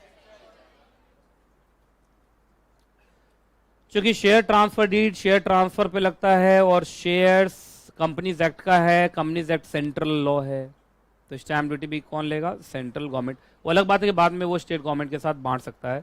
अब इसके ऊपर कुछ अपडेशन है, वो अपडेशन आपको दिखा दे रहा हूं। ये आपके बुक में बना हुआ, देखो तो। अरे कुछ नहीं करना इन लोग को, तो हद हो गया। चलो पढ़ते हैं स्टैम्प ड्यूटी के ऊपर। आ जाओ, सबसे पहले एक बात बताइए कि क्या स्टैम्प ड्यूटी लगेगा जब भी शेयर ट्रांसफर करेंगे? यस। कौन से लॉ के अंदर? और ये सेंट्रल लॉ है, क्योंकि अगर स्टेट लॉ होता तो लिखा रहता Bihar stamp act, UP stamp act, Delhi stamp act, ऐसा लिखा है क्या? चलिए आगे। उसके बाद एक बात बताइए, जो स्टैम्प ड्यूटी लगेगा वो किस चीज के ऊपर लगेगा? टिक लगाते चलना। अब टिक कैसे लगाओगे तुम लोग? इसलिए बोलता हूं तुम लोग को मल्टी कलर पेन रखा करो। मल्टी कलर से भी नहीं हो रहा, हाइलाइटर से हो रहा है। हाइलाइटर तो किसी का मुंह रंग दे। आइए, अरे शांत शांत शांत, अरे सुनो, शेयर ट्रांसफर डीड पे लिखा हुआ है 100 रुपए में शेयर बेचा, तो 100 रुपए पे लगेगा stamp duty. Share transfer deed में लिखा हुआ 250 में शेयर्स बेचा, तो 250 रुपए पे स्टैम्प ड्यूटी लगेगा। तो स्टैम्प ड्यूटी किस पर लगता है? Amount of consideration. अच्छा, शेयर्स का क्या दाम है उस पे, या कंसीडरेशन पे?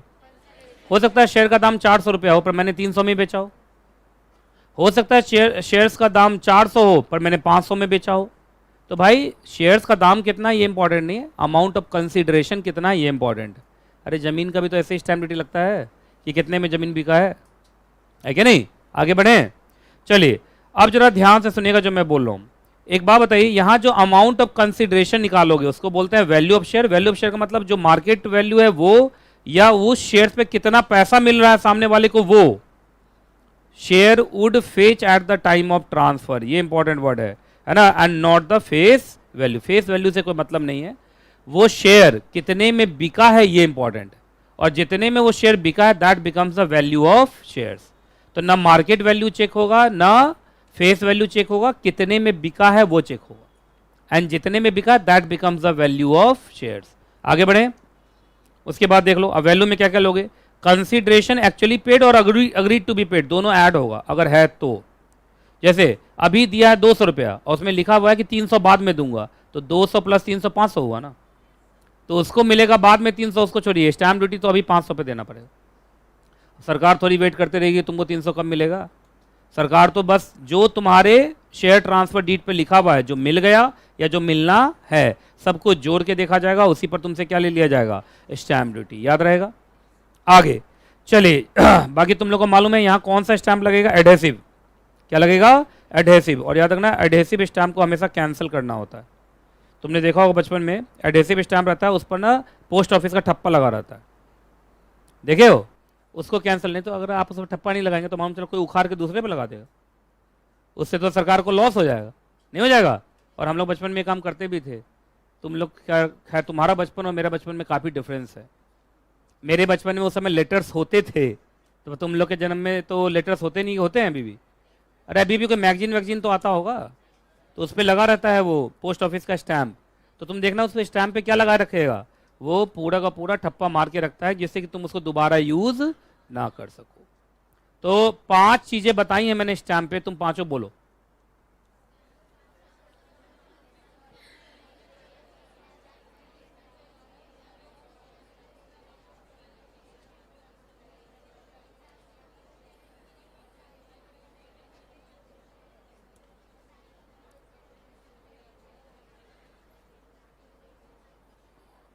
पढ़ लिया, एग्जाम में शॉर्ट नोट आ गया था एक बार, stamp duty on transfer of shares. तो तुम्हारे लिए 5 मार्क्स का तो लगभग बना दिया मैंने। आप आराम से लिख देंगे। अरे ये टाइप है इसलिए छोटा लग रहा है, जब लिखोगे तो ज़्यादा बड़ा हो जाएगा। ऐसे भी एग्जाम में तुम लोग एक लाइन छोड़ के लिखते हो, एक लाइन छोड़ के लिखते हो। एक्चुअली आपको ये 3 लाइन भी तो लिखना है ना, ये 3 प्लस वो है, तो ये जल्दी से तुम लोग लिख लो। मुझे मालूम है एग्जाम के टाइम में ना तुम लोग को कम ही दिखाई देता है। ये प्लस वो बॉक्स, जो बॉक्स तुम्हारा पिछले पेज में बना हुआ है, ऐसे करके लिख लो। ठीक है, ऐसे करके लिख लो जैसे तुम्हें याद रहने। तो बच्चा क्या करेगा, 3 लाइन पढ़ लेगा, एग्जाम में जाके लिख देगा। चलिए लिख लिया, आगे बढ़े। तो स्टैम्प ड्यूटी भी तुम लोग को समझ में आ गया। हेडिंग बोलो। अरे अब थोड़ा स्पीड होगा, मैंने सब कुछ पढ़ा दिया है। बताओ तो शेयर ट्रांसफर डीड का फॉर्मेट कहां दिया गया है, SH4 है ना। अच्छा इस चैप्टर के बाद SH4 लगाया मैंने, देखो तो पीछे SH4 है, पीछे देखो तो SH4 है पीछे। तो मैं दिखा दूं क्या तुम लोग SH4? मैं तो बोला हाँ दिखा दीजिए, हम खुद से नहीं देखेंगे। हाँ ये जल्दी बोलो, जल्दी बोलो, फॉर्म का नाम बोलो, क्या वर्ड है ना। अब बाकी देखिए कौन सा सेक्शन, वही पढ़ रहे थे भी हम लोग। ठीक है, अब देखिए यहां पर लिखा हुआ कंसीडरेशन, देखो क्योंकि इसी के ऊपर क्या लगेगा, स्टैम्प ड्यूटी, ये सारा कुछ लिखा हुआ है ना। उसके बाद इसमें अगर आप देखेंगे ये डेट ऑफ, इसी से 60 दिन गिना जाता है ना, इसी से 60 दिन गिना जाता है। ठीक है, खैर देख लिया SH4। चलो भाई, तो शेयर ट्रांसफर डीड का फॉर्मेट कहाँ है, SH4 है ना। चलिए जी, अब जल्दी जल्दी देखते जाएंगे।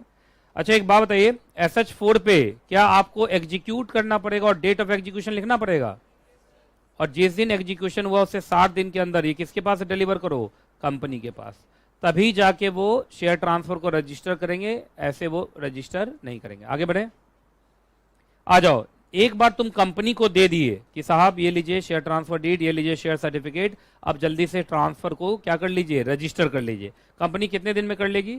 1 महीने के अंदर। कितने महीने के अंदर? 1 महीने के अंदर कंपनी को शेयर ट्रांसफर को रजिस्टर कर लेना है। रजिस्टर का मतलब 2 चीज, नया शेयर सर्टिफिकेट छाप के दे देना है और पुराने का नाम काट के नए का नाम लिख देना है। इसी दोनों चीज को मिला के क्या बोलते हैं? Registration of transfer. कितने दिन में कंपनी को कर लेना है? 1 महीने के अंदर ये काम कर देना है। अब आइए अगला हेडिंग बोलो। चलो एक एग्जाम्पल लेता हूं, इधर देखो, इधर देखिए जी, इधर देखो, ये बच्ची है, क्या नाम है? प्रिया। मालूम चला प्रिया एक कंपनी की शेयर होल्डर है। शेयर का दाम 10 रुपया है, पर इसने कंपनी को अभी तक सिर्फ 4 रुपया दिया है। पेडअप कितना है? सिर्फ 4। तो क्या ये पार्टली पेडअप शेयर है? बोल ही नहीं रहा कोई। शेयर 10 रुपए का है और दी है 4 रुपया, तो पार्टली पेडअप भी है ना। अब सुनो, प्रिया जो है ये शेयर बेच रही है, यशी, यशी, ठीक है, यशी को बेच रही है, ठीक है। जानते हो कितने में बेच रही है? 10 रुपए में। ऐसा मतलब इसको ठग रही है? नहीं समझ में आया?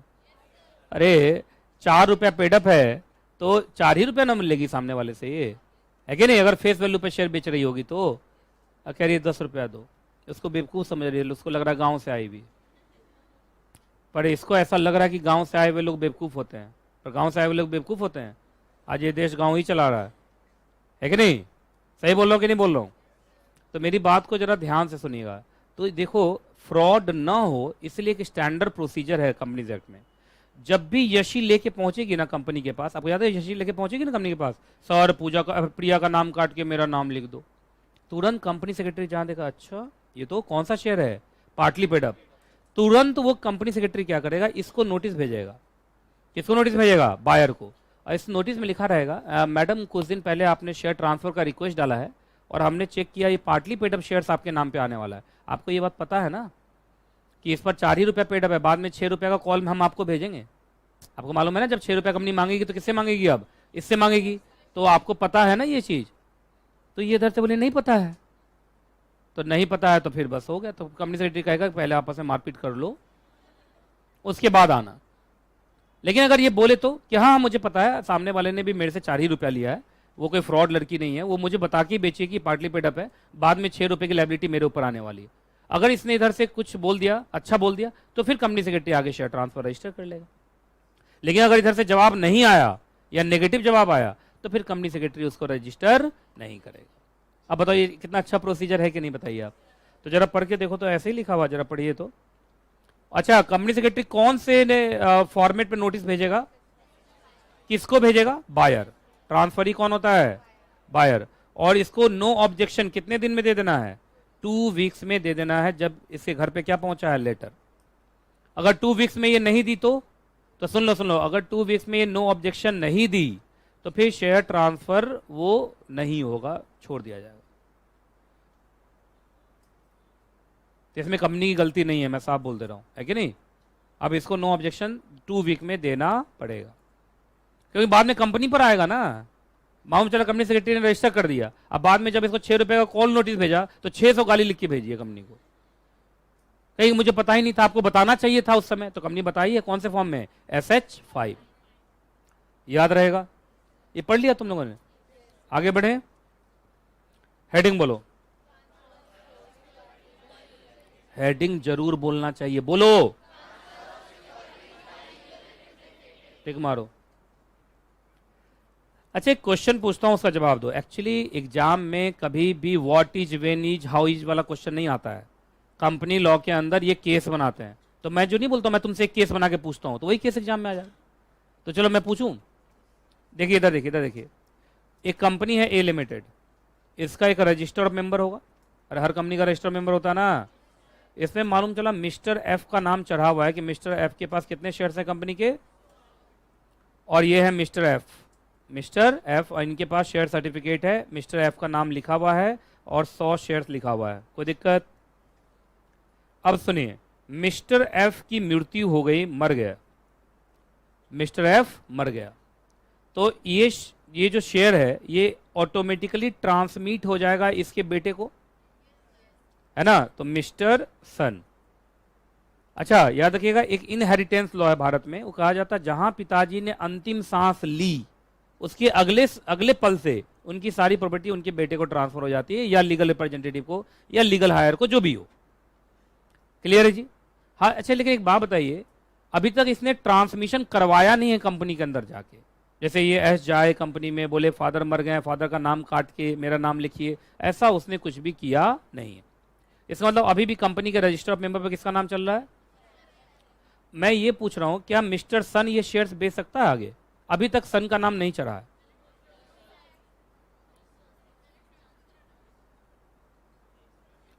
अभी भी पिताजी का नाम चल रहा है, पर पिताजी सच में मर चुके हैं।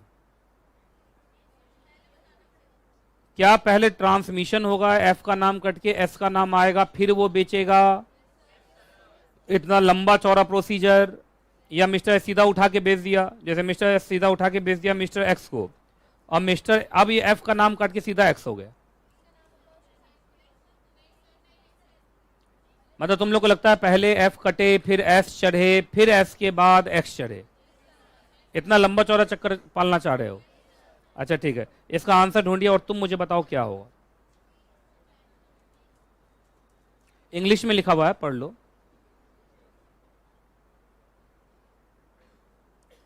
ऑनलाइन वाले बच्चे आंसर दो।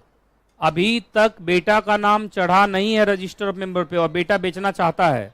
बेटा का मतलब लीगल रिप्रेजेंटेटिव बेच सकता है। तो तुम लोग तो कुछ देर पहले तक ना ना ना ना ना ना ना ना ना ना ना ना ना ना कर रहे थे,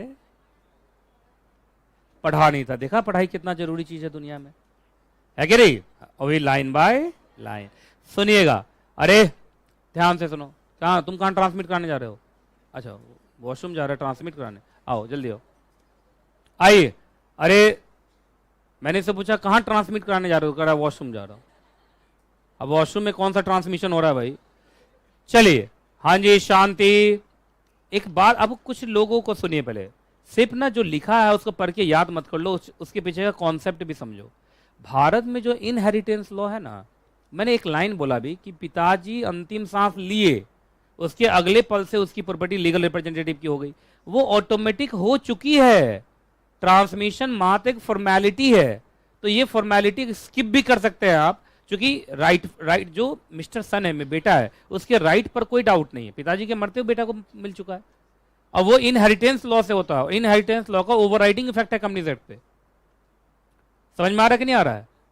तो इस बात का ध्यान रखिएगा। ऐसे तो पाऊं चल पिताजी मरे, पिताजी बहुत अमीर थे, 500 करोड़ की प्रॉपर्टी थी, बेचा, बेटा का जिंदगी निकल जाएगा 500 करोड़ की प्रॉपर्टी को अपने नाम पे करवाने में, माऊं चल उससे पहले वो मर गया। तो ये सब नहीं होता है। मतलब पिताजी मरे और अगले पल से उसका सारा प्रॉपर्टी किसका हो चुका है? बेटे का हो चुका है, ये माना जाता है। हाँ आप अगर उसकी राइटिंग में करा लेंगे तो अच्छा है, नहीं भी कराएंगे तो भी आप ही का है। इतना तो इस देश में चलता है। क्लियर है कि नहीं क्लियर है, पहले बताइए आप। ठीक है, अब बोलोगे सर कि यहाँ ट्रांसफरर पे कौन साइन करेगा? तुम लोग के दिमाग में यही आ रहा होगा, तो ट्रांसफरर पे बेटा ही साइन करेगा, बस पीछे एक डॉक्यूमेंट लगा देगा, डेथ सर्टिफिकेट ऑफ फादर, और एक डिक्लेरेशन दे देगा कि मैं ही उनका बेटा हूं, मैं ही उनका लीगल रिप्रेजेंटेटिव हूं। क्योंकि पिताजी से फिर साइन करवाए ना, और पिताजी आ गए तो फिर कोई और नहीं बचेगा। समझ में गया कि माओ में चला बेटा, ईम ब्रीम कोल्ड क्रीम करके बुला लिया, है कि नहीं? चलिए आगे हेडिंग बोलो। अरे जोर से बोला करो यार ऐसे। मुझे लग रहा है काफी दुखद पल है, और यहां बोर्ड ऑफ डायरेक्टर रेफ्यूज कर दे रहे हैं। क्या करने से? टिक लगा लो यार, ऐसे टिक लगा लिया करो। मतलब मैं ऐसे क्यों करता हूं? मतलब हैंडराइटिंग प्रैक्टिस करता हूं मैं अपना। ऐसा इसलिए करता हूं, जब एग्जाम टाइम में रिवीजन करोगे ना तो मेन पॉइंट पर नजर जाएगा। एग्जाम टाइम में आपको मालूम नहीं है, बहुत दिक्कत में आओगे तुम लोग, बहुत पढ़ना पड़ता है। एक महीने में आपको इतना पढ़ना पड़ेगा। उस समय तो बच्चा ऐसा ऐसा मैसेज मुझे लिखता है कि मैं क्या बताऊं। मेरे पास कुछ सैंपल मैसेज है, पहले भेज दूंगा कि ये मैसेज मत भेजना मुझे। वो हर बार आता है, सर लगता है नहीं हो पाएगा, सर जो भी पढ़ रहा हूँ भूल जा रहा हूँ, सर पता नहीं ऐसा क्यों लग रहा है कि मैं इसमें कोर्स में क्यों आया सर। तो ऐसा ना हो इसलिए अभी से रिवीजन कीजिए, अभी से रिवीजन कीजिए। आइए, मैं कुछ नहीं करूंगा, इसके लिए भी एक बड़ा शानदार मजेदार ऐतिहासिक क्रांतिकारी चार्ट बनाया मैंने। किसी को भी उठा के पूछूंगा, जो बच्चे आपस में बात कर रहे हैं बहुत गलत कर रहे हैं, सुनिए इधर, सुनो इधर, देखो। मान लो आप बोर्ड ऑफ डायरेक्टर, मतलब company secretary, board of director सब यही है, मतलब कंपनी के पास आप गए कि सर मैंने शेयर्स खरीद लिया, अब मेरे नाम से शेयर चढ़ाइए और मेरे नाम से शेयर सर्टिफिकेट दीजिए, ये ना। पर बोर्ड ऑफ डायरेक्टर बोला नहीं करूंगा ऐसा। क्या ये तुम्हारे राइट को खराब किया जा रहा है? यस, अगर आपने शेयर खरीदा है तो आपके नाम का शेयर सर्टिफिकेट छपना चाहिए। अगर आपने शेयर्स खरीदा है तो रजिस्टर ऑफ मेंबर पे आपका नाम चढ़ना चाहिए। तो सुनिए, अगर ऐसा बोर्ड ऑफ डायरेक्टर बोनाफाइड नहीं मैलाफाइड इंटेंशन से कर रहा है तो आप एनसीएलटी में जाके उनके खिलाफ क्या कर सकते हैं? अपील। कहां जाओगे जल्दी बताओ? NCLT, national company law appeal tribunal, sorry appellate tribunal बोला, national company law tribunal, NCLT में अपील कर सकते हैं। अब इंपॉर्टेंट ये है कि अपील कितने दिन में करोगे। तो प्राइवेट कंपनी का केस है तो अलग कहानी, पब्लिक कंपनी का केस है तो अलग कहानी। क्लियर है जी? अब इसको अच्छे से समझना, एकदम शांति से समझना, ठीक है। प्राइवेट कंपनी के केस में अपील करने के लिए 30 डेज मिलता है और पब्लिक कंपनी के केस में 60 डेज मिलता है। पहले ये मोटा मोटा समझ लो, पहले मोटा मोटा समझ गए। जैसे बोर्ड ऑफ डायरेक्टर ने रेफ्यूज किया, तो रेफ्यूज किया तो तुम्हें बुरा लगा, तो तुम उसके खिलाफ क्या करोगे? अपील करोगे। कहां अपील करोगे? एनसीएलटी में। तो एनसीएलटी में हम कितने दिन में पहुंचेंगे? अगर प्राइवेट कंपनी का केस है तो 30 डेज में पहुंचना होता है, पब्लिक कंपनी का केस है तो 60 दिन में पहुंचना होता है, मतलब 60 दिन के अंदर। पब्लिक कंपनी में 60 दिन है, प्राइवेट कंपनी में 30 दिन है। It is the time for appeal, it is the time for appeal. पहले ये मोटा मोटे तौर पर समझ में आ गया? तुम भी मोटे मोटे तौर पर लिख दिए ऐसे 30 60? यस सर लिखे हो नहीं, मैं देख रहा हूं। और तुम्हारा बुक कहाँ है? सर एक नया बुक लिख रही हूं मैं। जल्दी से बुक लेके लिखो, हो चुकी, इतना कुछ छूट जाएगा ऐसे में तुम्हारा। चलिए अब सुनो, अब बोलोगे सर आपने प्राइवेट कंपनी की तरफ 30 डेज लिखवाया है, पर चार्ट में कहीं 30 है कहीं 60 है। आपने पब्लिक कंपनी केस में 60 डेज लिखवाया है, कहीं 60 है कहीं 90 है। लोचा क्या है? एक काम करो, प्राइवेट कंपनी वाला पहले तुम पढ़ जाओ, अब फिर मुझे बताओ कि तुम समझ पाए हो कि नहीं।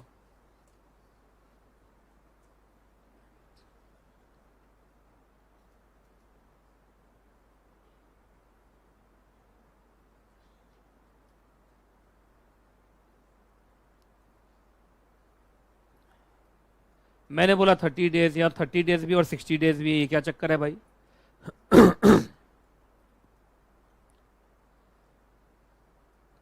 चार्ट में सब कुछ है,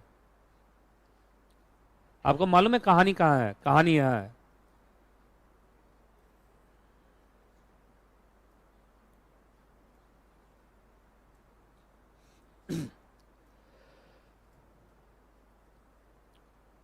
क्या हुआ, नहीं समझ पा रहे हो?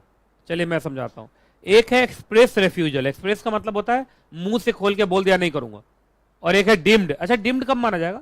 30 दिन के बाद। अच्छा एक बात बताइए, रजिस्टर करने के लिए कंपनी को कितने दिन का टाइम है? 30 डेज का। अच्छा 30 डेज तक उधर से ना हाँ आता है ना ना आता है, इसका सीधा सा मतलब है कि 31वें दिन हम समझ सकते हैं कि डिम्ड रेफ्यूजल।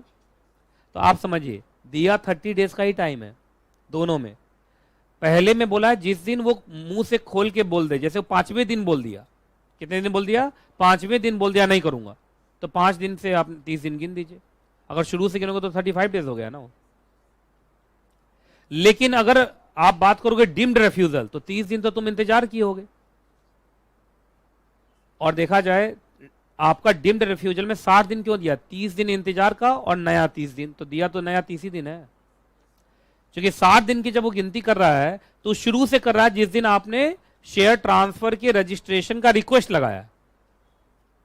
आप समझो ना इस बात को, समझो। देखो अब देखिए एग्जांपल देता हूं मैं दोनों का, आपको तुरंत समझ में आ जाएगा। देखिए आपने यहां पे रिक्वेस्ट लगाया, request for registration of transfer, ठीक है। कंपनी ने पहले वाले केस में मालूम चला 5 दिन में ही उन्होंने क्या कर दिया? रिफ्यूज कर दिया। तो 5 दिन में रिफ्यूज किया तो यहां से तुमको कितना दिन दिया? 30 डेज। बात समझ में आ गया? तो तुमको गिनती में लग रहा है 30 डेज, लेकिन मैं इसको भी शुरू से गिनूंगा तो 35 डेज नहीं है। अच्छा दूसरा केस ये लो, तुमने यहां रिक्वेस्ट किया, अब डीम्ड रेफ्यूजल तो 30 दिन के बाद ही माना जाएगा। 30 दिन हो गया, 30 दिन तक तो ऐसे ना हाँ हुआ ना हुआ, तो 31वें दिन तुम क्या समझोगे? डीम्ड रेफ्यूजल। तो 30 दिन और दो, अरे 30 दिन अपील करने के लिए दोगे ना, तो अगर शुरू से गिनूंगा तो 60 दिन हो गया ना। तो जहां ये 60 दिन बोल रहे हैं उसको शुरू से गिन रहे हैं, लेकिन जहां वो 30 दिन बोल रहे हैं वो डेट ऑफ रेफ्यूजल से गिन रहे हैं। तो डेट ऑफ रेफ्यूजल का मतलब एक्सप्रेस रेफ्यूजल ना, क्योंकि डिम्ड में तो रेफ्यूज हुआ ही नहीं है, हम 31वें दिन अपने आप ही समझ रहे हैं रेफ्यूज। अब समझ में आया कैसे कैसे हुआ ये? अभी भी नहीं समझ पाए हो तो उसको पढ़ो अच्छे से। प्राइवेट कंपनी के केस में अगर वो 30 दिन के अंदर रेफ्यूज करते हैं तो उसको क्या बोलते हैं हम? एक्सप्रेस रेफ्यूजल, मुंह खोल के रेफ्यूज कर दिया। और डीम्ड तो हमेशा 30 दिन के बाद ही माना जाएगा ना। क्लियर है कि नहीं क्लियर है? ये समझ में आ गया? अब पब्लिक कंपनी केस में बस इसी जगह 30 के जगह पे 60 को बैठा दो। तुम पहले दिन यहां क्या लिख दोगे? 60। तो अगर ये एक्सप्रेस रेफ्यूजल है तो 60 ही दिन दिखा रहा है, क्योंकि वो डेट ऑफ रेफ्यूजल से दिखा रहा है। और अगर इसमें देखोगे तो नया 60 देगा, तो पहले 30 दिन वेटिंग में प्लस 60 तो 90 नहीं हो जाएगा। तो मोटे मोटे तौर पे अगर तुम देखोगे तो 30 और 60 ही तो है। तो प्राइवेट कंपनी के केस में जल्दी बताइए, रेफ्यूज हुआ, मान लीजिए खुल के रेफ्यूज हो गया एक्सप्रेस, तो जिस दिन रेफ्यूज किया वहां से 30 दिन। पब्लिक कंपनी केस में जिस दिन एक्सप्रेस रेफ्यूजल हुआ उससे 60 दिन। लेकिन दोनों में अगर डिम्ड वाला केस है, प्राइवेट कंपनी में डिम्ड कब माना जाएगा? 31वें दिन। तो 31वें दिन से 30 दिन गिनोगे तो शुरू से 60 दिन हुआ, 30 + 30। और पब्लिक कंपनी के केस में अगर वो 31वें दिन से डिम्ड रेफ्यूजल है तो 30 + 60 सब मिला के 90 दिन नहीं हुआ। तो आप बस समझ में आ गया? तुम मोटे मोटे तौर पे एग्जाम में बस इतना लिख देना, प्राइवेट कंपनी का केस है तो 30 दिन मिलता है अपील करने के लिए, पब्लिक कंपनी का केस है तो 60 दिन मिलता है अपील करने के लिए। इतना से भी काम चल जाएगा तुम्हारा। याद रहेगा नहीं याद रहेगा पहले बताइए आप। चलो जी आगे चलते हैं। अच्छा जब तुम एनसीएलटी के पास जाओगे, किसके पास जाओगे? एनसीएलटी के पास। अगर प्राइवेट कंपनी है तो कितने दिन में गए थे? पब्लिक कंपनी है तो कितने दिन में गए थे? चलो इतना तो याद हो गया ना। अच्छा सुनिए, इधर देखिए इधर देखिए, तो एनसीएलटी क्या क्या ऑर्डर देगा? ये ऑर्डर है, ऑर्डर ऑन अपील। एनसीएलटी क्या क्या ऑर्डर देगा बताओ? अरे लिख लो, order on appeal. Order on appeal, कि जब अपील होगा तो एनसीएलटी क्या क्या ऑर्डर दे सकता है। आइए बताइए। सबसे पहले तो कंपनी को डायरेक्शन देगा कि जल्दी से ट्रांसफर या ट्रांसमिशन जो भी होना है 10 दिन के अंदर करो। अरे ये बोलेगा ना, अगर आपका केस अच्छा है, कंपनी मेलाफाइड थी और तुम बोनाफाइड थे, इसका मतलब तुम्हारा शेयर ट्रांसफर या ट्रांसमिशन होना चाहिए था, पर वो कर नहीं रहे थे, तो क्या कंपनी को ऑर्डर पास होगा एनसीएलटी की तरफ से कि 10 दिन के अंदर ट्रांसफर करो? क्लियर है जी? दूसरा, और तुरंत कहा जाएगा क्या करो? रजिस्टर को रेक्टिफाई कर। रेक्टिफाई का मतलब पुराने का नाम काटो नए का नाम चढ़ाओ, वही बात बोला जाएगा। और क्या कंपनी को डैमेज पे करने के लिए भी बोला जाएगा, कंपनसेशन। तो 3 हो गया, 1 2 3। कितने ऑर्डर आएंगे जल्दी बोलो, पहला बोलो। कंपनी को बोला जाएगा जल्दी से क्या कीजिए, ट्रांसफर या ट्रांसमिशन जो भी हुआ होगा 10 दिन के अंदर कीजिए। दूसरा, रजिस्टर को ठीक करो, पुराने का नाम काट के नए का नाम लिखो। तीसरा, अगर सामने वाले को लॉस हो गया तब तो कंपनसेशन भी दो। अच्छा कंपनी एकदम ढीठ निकली, कंपनी सेक्रेटरी जो है 1 नंबर का ढीठ निकला, एनसीएलटी का भी ऑर्डर नहीं मान रहा है। तो ज्यादा कुछ नहीं भाई, एनसीएलटी का ऑर्डर नहीं मानोगे ना, ठीक है कोई बात नहीं। 1 साल से लेके 3 साल तक आपको क्या हो सकता है? जेल हो सकता है। मतलब 1 साल का तो पक्का ही है, 1 साल से 3 साल तक का क्या हो सकता है? जेल। और 1 लाख रुपए से लेके 5 लाख रुपए तक का जुर्माना हो सकता है। याद रहेगा नहीं याद रहेगा पहले जल्दी बताइए। चलिए जी, अब एक केस जून 2015 के आईसीएसआई एग्जाम में आया था। इस पूरे केस को पढ़िए और इसका आंसर भी नीचे लिखा हुआ है, इसको पूरा पढ़िए और मुझे बताइए। अभी मैं नीचे आ रहा हूं, देख रहा हूं कौन बच्चा पढ़ रहा है कौन नहीं पढ़ रहा।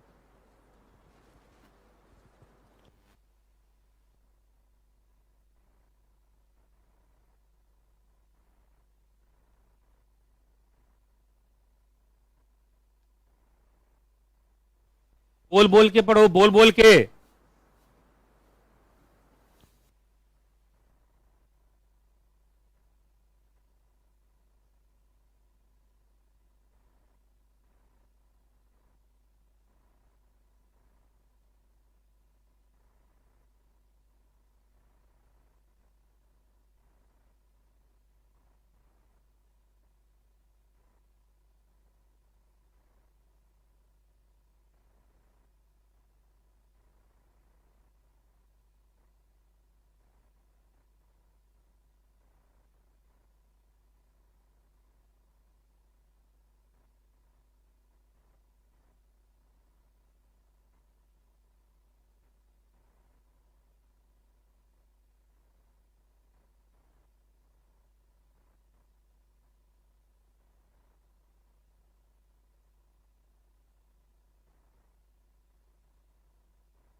आया क्या समझ में? क्या है, सिंपल क्वेश्चन है या टफ है? हैं? क्या है, डिम्पल है सिंपल है? डिम्पल है? नहीं बताओ सच में, सिंपल है क्या, मतलब टफ क्वेश्चन आया था, क्या आया था? अच्छा आगे, इसके आगे जल्दी बताओ, अगला कौन है? क्या हो गया इसमें? डिम्पल सिंपल क्या? सिंपल। चलिए, अब समझ में आया एग्जाम में क्वेश्चन कैसे आता है?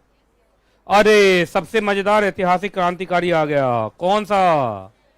ये भाई 5 स्टार रेटिंग का है, और इसको पूरा जल्दी से पढ़ जाइए। 1 2 3 4 5 6 7 8 9 10 11 लाइन। अच्छा पीछे से आवाज एकाएक डर गए थे क्या तुम लोग? मैं दिख नहीं रहा था, है? जल्दी जल्दी जल्दी।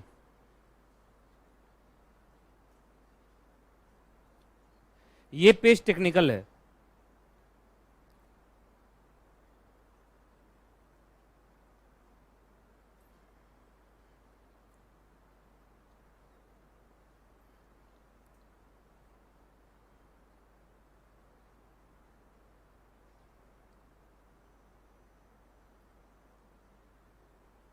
जो नहीं पढ़ रहा वो बेवकूफ है।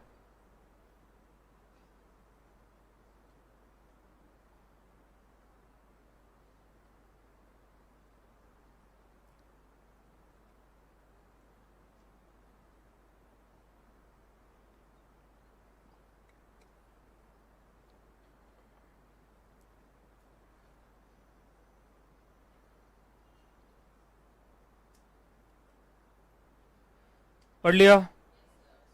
नहीं सब नहीं पढ़ा, पढ़ने दो पढ़ने दो पढ़ने दो। फैज पढ़ रहे हो? फैज ही है ना नाम, फैज है ना? तो कैफ, सॉरी कैफ, कैफ।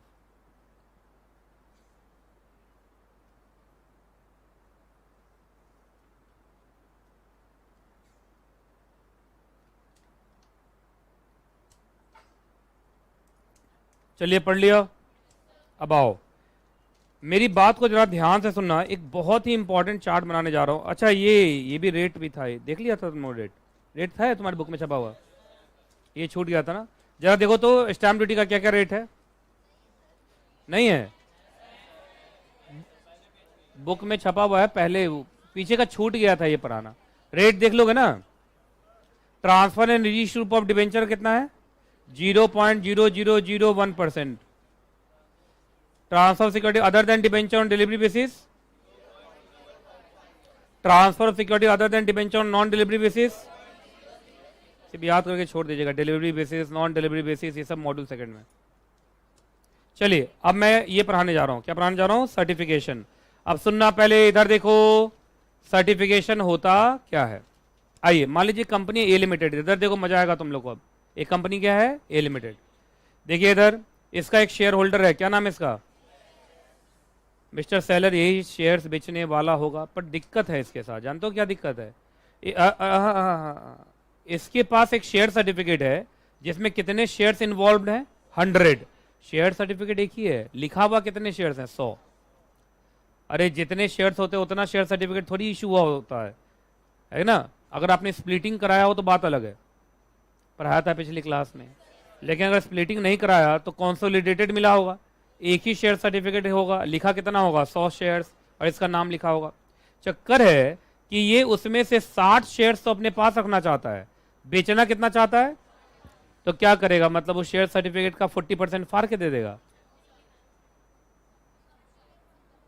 अब बताओ, पहले सुनो, रुको रुको रुको, अरे कुछ बच्चे बात ही कर रहे हैं तो। हाँ जी, एकदम शांत शांत। आप मुझे बस इतना बताइए कि प्रॉब्लम समझ में आया? पहले पहले मुझे प्रॉब्लम बोल के सुनाओ कि प्रॉब्लम हुआ क्या है यहां।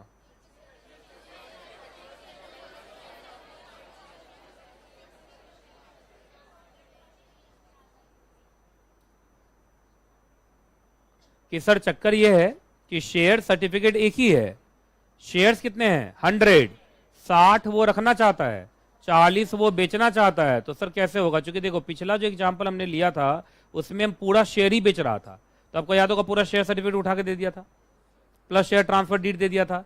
पर यहां पर पूरा शेयर सर्टिफिकेट दे देगा तो उसका 60 शेयर्स का क्या होगा? ये तो गड़बड़ हो गया ना मामला। तो क्या अब थोड़ा मामला बिगड़ गया क्या? अब देखिए, अब वो जो तुम देख रहे थे सेक्शन 56 वाला, नहीं देखे थे शुरुआत में, वो नॉर्मल प्रोसीजर था, वो तब चलेगा जब सारे शेयर्स ही बेचोगे अपना। अगर ये आधा अधूरा शेयर बेच रहे हो तो ये कहानी। तो वहां पर कौन सा प्रोसेस चलता है? सर्टिफिकेशन ऑफ ट्रांसफर या सर्टिफिकेशन ऑफ शेयर्स। आइए चलिए देखिए, यहां पर मिस्टर बी है।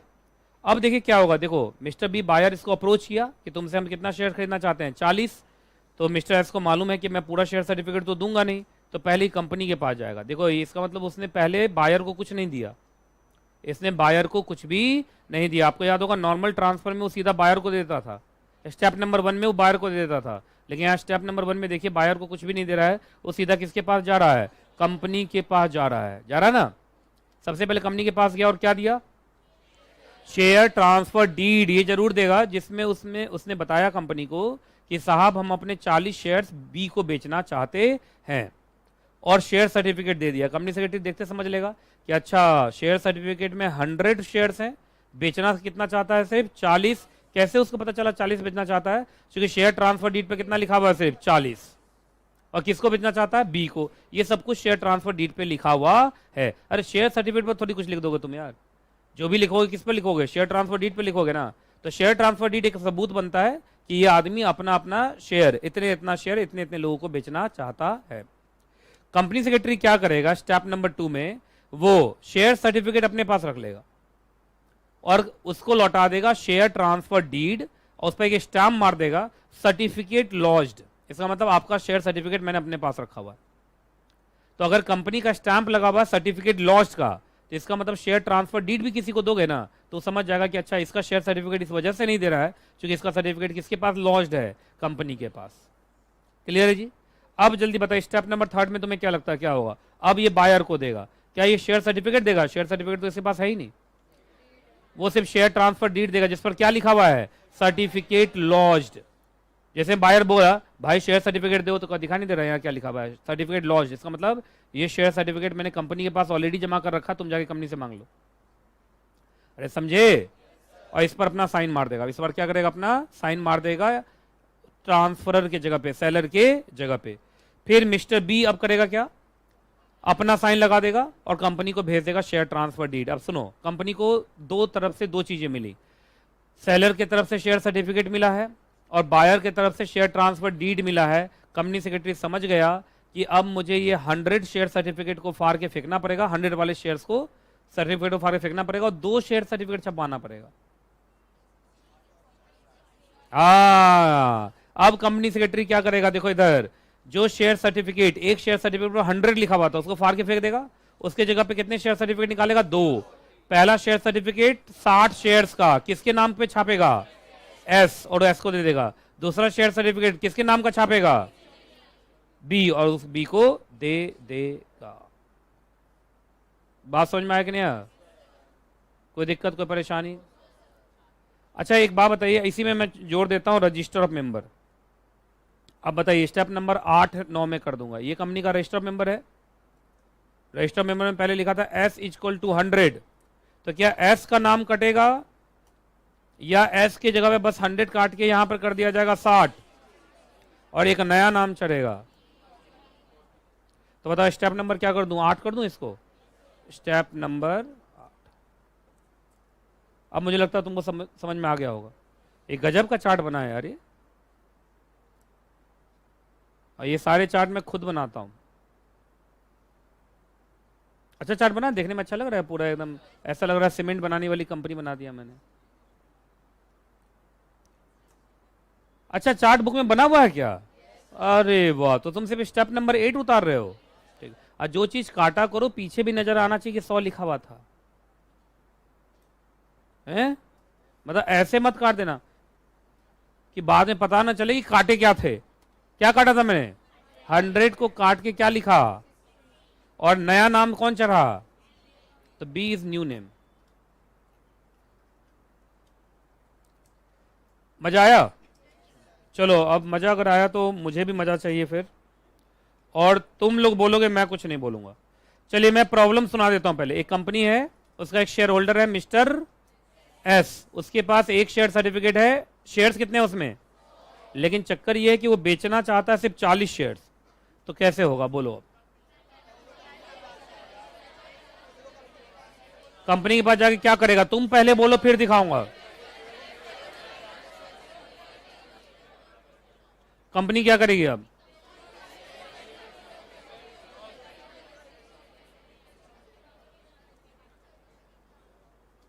जो एकदम लास्ट तक बोला है वो पूरा बोला है, और जो शुरू हो कुछ लोग तो भीड़ में ना ऐसे ही काम चला ले रहे हैं। अब मैं क्लियर सुनना चाहूंगा, स्टेप नंबर 3 में अब क्या होगा?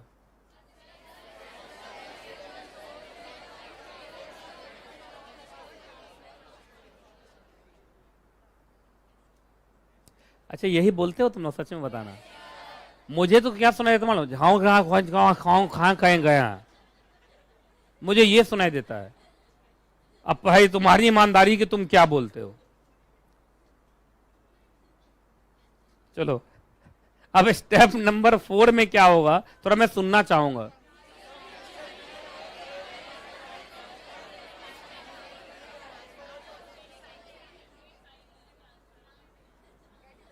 मुझे सुनाई बस वही तो।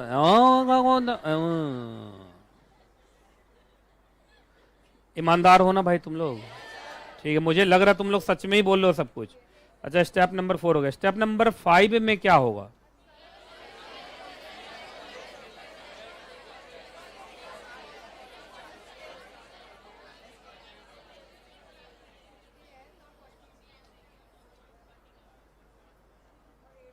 ये तो ऐसा लगता है जनरेटर चालू हो। चलिए अच्छा, अब स्टेप नंबर 8 मैंने अलग से लिखवाया।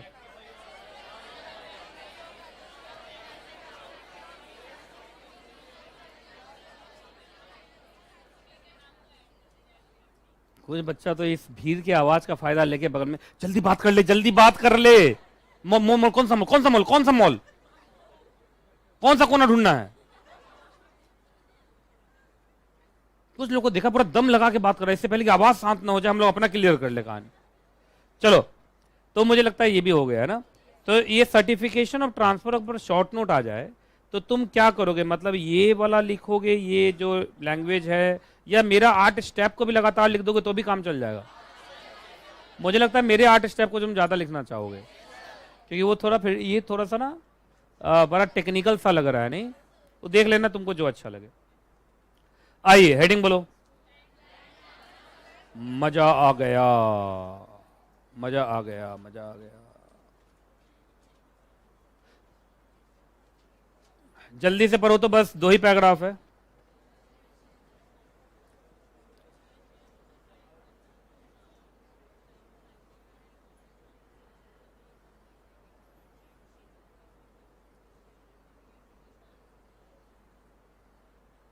जो नहीं पढ़ रहा हो बेवकूफ है।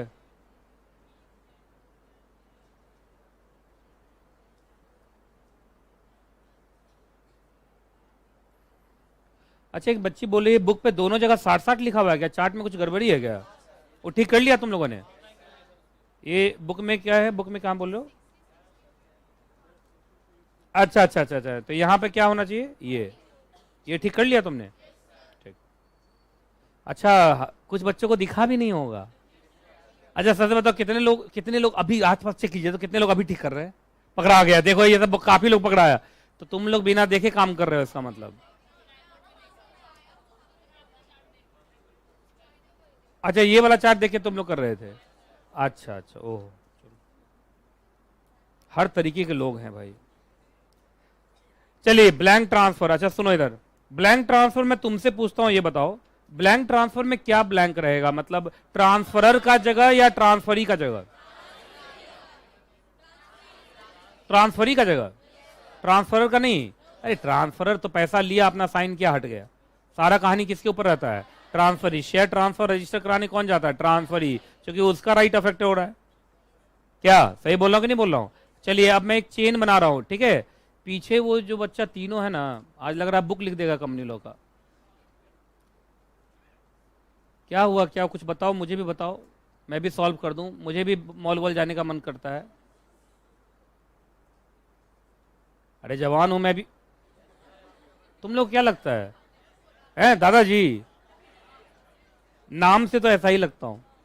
बहुत सारे बच्चे, नीतीश कुमार नहीं, CS नीतीश कुमार जायसवाल, तो बहुत लोगों को लगता है कि हाँ ये बूढ़ा सा कुछ होगा, ऊपर से देखता है 13 साल से पढ़ा रहा है, कहा है पक्का बूढ़ा है। अगर 30 साल से या 25 साल से भी पढ़ाना शुरू किया हो तो 25 + 13 कितना हो गया? 40। 25 + 13 40 होता है?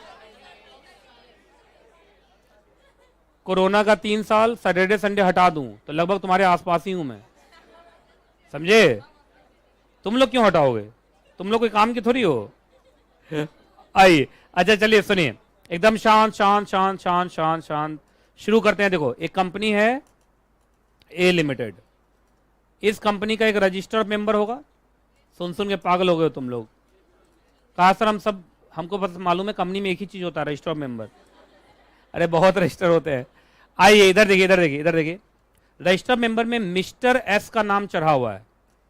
मालूम चला कितने शेयर्स? 100 शेयर। शेयर सर्टिफिकेट तो एक ही होगा, ठीक है जी। अब सुनते जाना, इधर देखो, इधर देखो। मिस्टर एस ने ये शेयर बेचा मिस्टर ए को, तो क्या दिया होगा जल्दी बताओ? शेयर सर्टिफिकेट दे दिया होगा plus share transfer did they दिया होगा जिस पर एस का साइन हुआ होगा। अरे एस का साइन हुआ होगा ना, ए का तो साइन नहीं हुआ होगा। ए का साइन, अब ए को साइन करना था, करके कंपनी बस पहुंचना था 60 दिन में, तब याद होगा एस का नाम कट के ए का नाम चढ़ता। पर ए ऐसा शेयर होल्डर है जो सोचा मैं शॉर्ट टर्म शेयर होल्डर हूँ, 10 रुपये में शेयर खरीदा हूँ, जिस दिन 12 होगा बेच दूंगा, क्यों बेकार में 60 दिन के लफड़े में पड़ूं। एक तो मैं 60 दिन में कंपनी बस पहुंचूंगा, प्लीज कंपनी 30 दिन का टाइम लेगी, ये 90-90 दिन का टाइम पाई मैं, यार छोड़ो इतना। उसको मालूम है आज खरीदा मैं कल भी बेच सकता हूँ।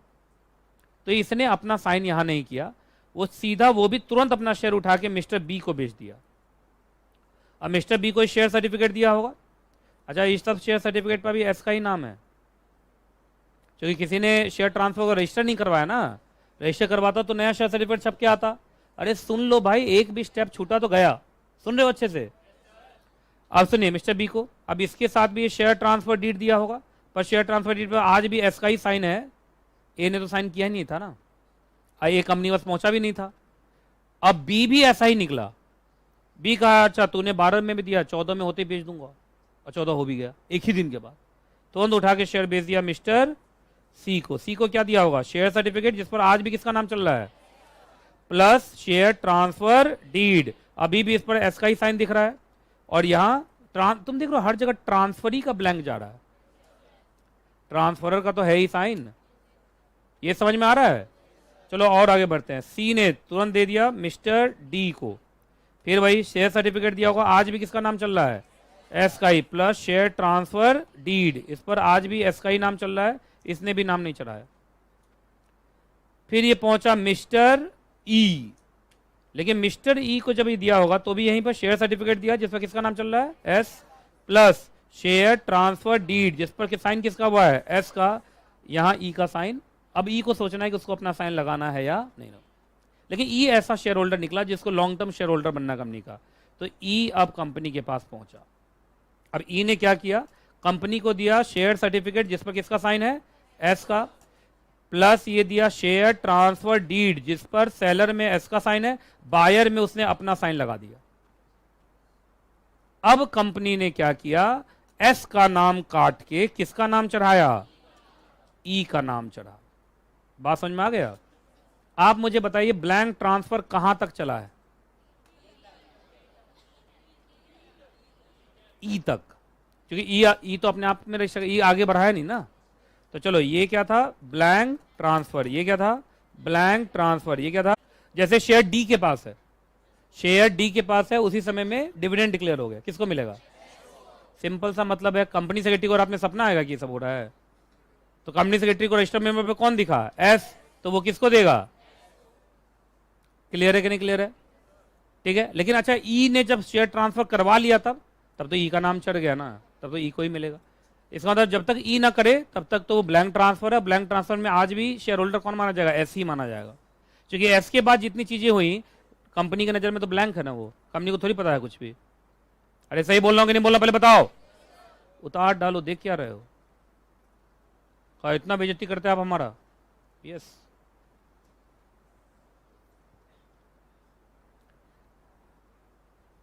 गौरव भारद्वाज एक क्वेश्चन पूछ रहा है, सर ई ट्रांसफर करता एस को ही फिर क्या होता? वाह क्या मजा है। क्रांतिकारी क्वेश्चन है, पूछा क्या मालूम है, ई एस को दे दे तो कुछ नहीं, ई नाम तो ऑलरेडी चढ़ा हुआ है किसका, एस का, तो कुछ नहीं। ऐसे भी एस के नाम से तो शेयर सर्टिफिकेट चल रहा था, एस अपना शेयर सर्टिफिकेट अपने पास रख लेगा, कुछ नहीं होगा। हम मतलब जो रजिस्टर मेंबर है वो रेक्टिफाई नहीं, क्यों होगा। हाँ कहाँ ब्लैंक ट्रांसफर है, हाँ यस यस मैं भूल गया था, sorry for that. BT, BT का मतलब तुम लोग फुल फॉर्म लिखना, नहीं तो घर पे जाके इसको ब्रिटिश टेलीकॉम समझोगे।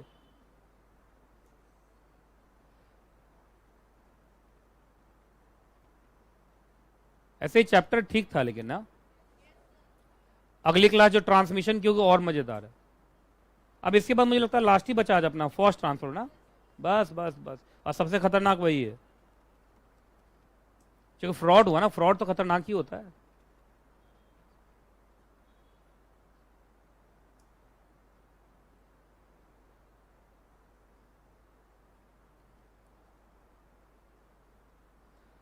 अच्छा एक बात बताइए, एक बच्चा पूछा ललित कि सर एक बात बताओ, ये डिविडेंड तो मिलता रहेगा एस को ही जब तक कि ई ना आ जाए, तो फिर ए बी सी डी को क्या फायदा हुआ बीच में, ए बी सी डी अपना शेयर का दाम बढ़ता गया, शेयर बेचता गया, है ना, उसको तो शेयर का जो प्राइस एप्रिसिएट हुआ वो फायदा लिया ना। ऐसे भी याद रखिएगा, शेयर मार्केट में ना लोग डिविडेंड के लालच में नहीं जाते हैं, एप्रिसिएशन के लालच में जाते हैं। डिविडेंड मिलता ही कितना है, हमको मालूम मुझे कितना डिविडेंड आता है, कभी 20 पैसा, कभी 50 पैसा। अब 20-50 पैसा जोड़ जोड़ के तो अरबपति बन ही जाऊंगा मैं। मेन क्या होता है, कैपिटल एप्रिसिएशन, क्योंकि डिविडेंड वो फेस वैल्यू पर देते हैं, फेस वैल्यू 10 रुपया होता है, और छोड़िए बड़े बड़े कंपनी का फेस वैल्यू 2 रुपया भी है, किसी का तो 1 रुपया भी है। 1 रुपया का 100% डिविडेंड देते तो कितना मिलेगा, 1 रुपया। मेरे अकाउंट में कभी 40 पैसा, कभी 80 पैसा, मैं इंतजार करता हूं कि जब जुड़ के 1 रुपया बने तो एटीएम से भी नहीं निकलेगा, किसी को चेक ही लिख के दूंगा तो ही ट्रांसफर होगा, नहीं।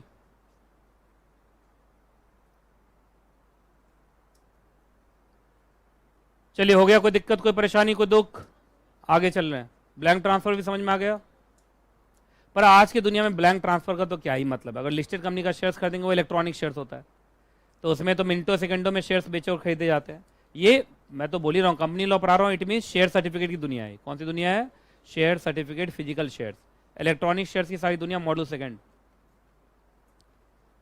ठीक है आगे चले।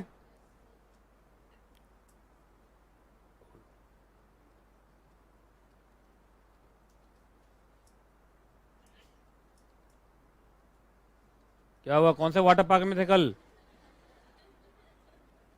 हैं बैगन टांगते बना रहे थे वाटर पार्क में,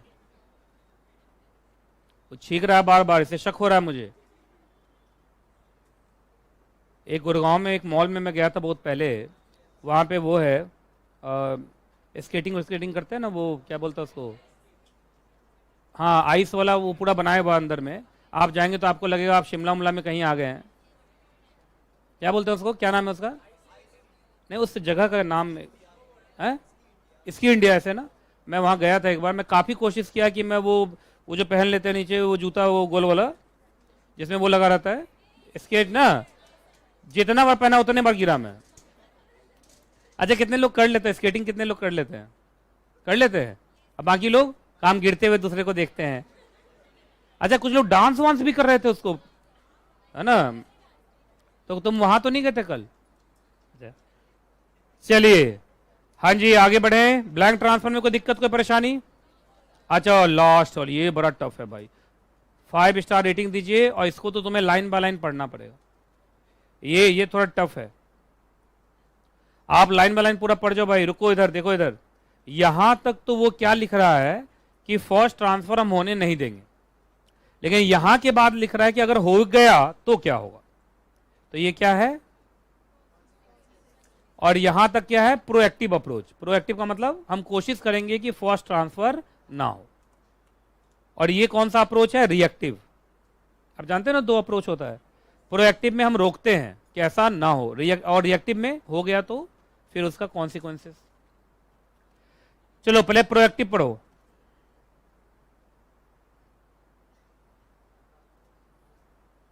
हाँ ये लिखा हुआ है, पढ़ो। 1 2 3 4 5।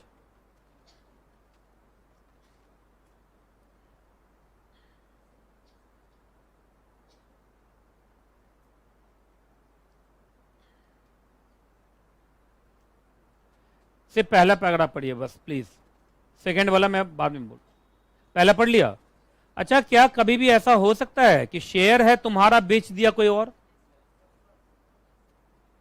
शेयर है तुम्हारा पर बेच दिया कोई और, क्या ऐसा हो सकता है? मैं ये पूछ रहा हूं। ये तभी हो सकता है जब फ्रॉड आदमी काफी माहिर हो। क्या करने में? फ्रॉड करने में। नहीं समझे? तो देखो इधर कैसे होगा, इधर देखो, इधर देखो, इधर देखो। मालूम चला ये बच्ची है, नाम भूल गया, है स्नेहा। केस सोच रहा हूं, कोई याद नहीं आ गया है। कुछ बच्चे सर स्नेहा का नाम सुनते ही कुछ सोचने लगे। कोई, हाँ कोई स्कूल में होगी, है ना, स्कूल में ही होगी, यही हो सकता है बस, क्योंकि सीएस में आने के बाद तो कुछ नहीं होता है। जानते हो ना, सीएस के बाद जिंदगी ऐसी की तैसी हो जाती है। तुम लोग की तो हो गई होगी, अगर सीएस बनना है तो, है ना। चलिए, तो स्नेहा नाम है तुम्हारा, है ठीक है। अब सुनो, अरे इधर सुनो, सोचने दो, सोच ले। स्नेहा के नाम से सुनो, स्नेहा एक कंपनी की शेयर होल्डर है, तो उसके नाम से, रुक जाइए, उसके नाम से शेयर सर्टिफिकेट होगा। उसके नाम से क्या होगा? Share certificate. ये अपने घर के बक्से में शेयर सर्टिफिकेट बंद करके, ताला मार के, चाबी यमुना नदी में फेंक दी है। इसका मतलब वो शेयर सर्टिफिकेट निकलने से रहा। तो मैंने बनाया, मैं फ्रॉड आदमी हूं, सुनिए, मैंने बनाया फोर्ज, फोर्ज का मतलब नकली, नकली शेयर सर्टिफिकेट बनाया, शेयर ट्रांसफर डीड उठाया, इसका नकली साइन किया। तो नकली सर्टिफिकेट, नकली साइन करके ये शेयर सर्टिफिकेट इनका, मतलब इनके नाम से ऐसे है इसका, लेकिन इसके नाम से मैंने बेच दिया, मालूम चला उनको। क्या नाम है? जायसवाल? ओ, जैस्मीन नाम है? अच्छा अच्छा, चलो, अरे सुन लो जरा, क्या हो गया? जैस्मीन नाम है, इधर देखो। हाँ जी सुनिए, शांत हो जाओ। मैंने जैस्मीन को बेच दिया। जैस्मीन बेवकूफ है ना, उसको उतना समझ में नहीं आया। अच्छा, बेवकूफ तो क्या ही, आज की दुनिया में ईमानदार को लोग बेवकूफ समझ लेते हैं। ये ज्यादा लोगों पे शक नहीं करती है, सबको अच्छा ही समझती है। इसने मुझे देखा टाई वाई लगाया हुआ आदमी, तो अच्छा ही होगा, और इसने मेरे से शेयर्स खरीद लिया। मैंने इनको शेयर सर्टिफिकेट दे दिया, शेयर ट्रांसफर डीड दे दिया, ये कंपनी के पास पहुंची। सुनिए, नॉर्मली इसमें तुमने देखा होगा लिखा होता नॉर्मली, नॉर्मली ऐसा होता है, सुनिए, कि कंपनी सेक्रेटरी एक बार ट्रांसफरर से पूछता है कि क्या आप ही ने शेयर बेचा है। देखिए, अगर कंपनी सेक्रेटरी ने पूछ लिया तो मैं पकड़ा जाऊंगा। जैसे कंपनी सेक्रेटरी का कॉल आ गया स्नेहा के पास, हेलो स्नेहा, तुमने शेयर बेचा है क्या? तो बोले नहीं, शेयर कौन सा शेयर, मैंने कोई शेयर वेयर नहीं बेचा। बात समझ में आ गया? तुरंत बक्सा खोल के देखी, शेयर सर्टिफिकेट है, कहा नहीं मैंने नहीं बेचा। तोड़ी, बक्सा तोड़ दी, ठीक है। अच्छा सुनिए, अरे जहां इसने बोला कंपनी सेक्रेटरी को कि मैंने नहीं बेचा, कंपनी सेक्रेटरी समझ गया कि आदमी क्या है, फ्रॉडलेंट है, तो वो शेयर ट्रांसफर को रजिस्टर करेगा ही नहीं। देखिए, नॉर्मली ये प्रोएक्टिव अप्रोच है। कौन सा अप्रोच है? प्रोएक्टिव अप्रोच है, इसमें फॉर्स ट्रांसफर होगा ही नहीं। लेकिन अब आ जाइए कॉन्सिक्वेंसेस में, नीचे आइए, नीचे आइए, कॉन्सिक्वेंसेस में आ गए। मान लीजिए कि कंपनी सेक्रेटरी गोलू निकला। क्या निकला? गोलू। ऐसे कोचिंग में पढ़ के सीएस बना था जहां सीए वाले को भी पढ़ाया जाता था, है कि नहीं? तो वो तो आधा सीए का जानकारी रखे हुआ था, आधा सीएस का, कुछ ठीक से नहीं बन पाया। ऐसे होता ना, आधा आधा रहेंगे तो क्या, सीए सीएस सीडब्ल्यू ऐसा कोर्स है जहां कट्टर बनना पड़ता है। क्या बनना पड़ता है? कट्टर। कट्टर का मतलब सीएस तो बस सीएस, ऐसा 24 घंटा सीएस, ऐसा होना चाहिए ना। आधा सीए आधा सीएस, कुछ नहीं बन पाओगे तुम। चलिए इधर देखिए, हाँ जी ध्यान से सुनो। कंपनी सेक्रेटरी बेवकूफ, कंपनी सेक्रेटरी ने इससे नहीं पूछा, तो उसने जल्दी से क्या कर दिया? ट्रांसफर कर दिया। अब सुनिए, जब ट्रांसफर किया तो सुनते जाना, शांत शांत शांत। होगा क्या, अगले बार से डिविडेंड उनको मिलना स्टार्ट होगा। तो कंपनी सेक्रेटरी ने तो शेयर ट्रांसफर रजिस्टर कर दिया जैस्मीन के नाम पे, क्लियर है जी। इसको डिविडेंड नहीं मिला, स्नेहा को डिविडेंड नहीं मिला, 1 साल गुजर गया डिविडेंड नहीं मिला, दूसरा साल गुजर गया डिविडेंड नहीं मिला, तीसरे साल में न्यूज आया कि कंपनी ने 1,00,000% डिविडेंड दिया, हल्ला मचा हुआ है, पर इसके घर पे नहीं आया। काफ़ी परेशान हुई, कंपनी सेक्रेटरी के पास पहुंची, मुझे डिविडेंड नहीं आ रहा आजकल, 3 साल हो गया। तो कंपनी सेक्रेटरी बोला ये शेयर ट्रांसफर डीड दिखाई नहीं दे रहा आपको, आप ही ने शेयर ट्रांसफर किया ना। तो ये देखिए, एक थप्पड़ खींचे कंपनी सेक्रेटरी को दी, एक गोलू तुम्हें दिखाई नहीं दे रहा, डुप्लीकेट साइन है, ये मेरा साइन नहीं है। तो कंपनी सेक्रेटरी तो दिक्कत हो गया। अब दिक्कत तो हो गया, अब आप बताओ वो शेयर किसका होगा, स्नेहा का होगा कि जैस्मीन का होगा?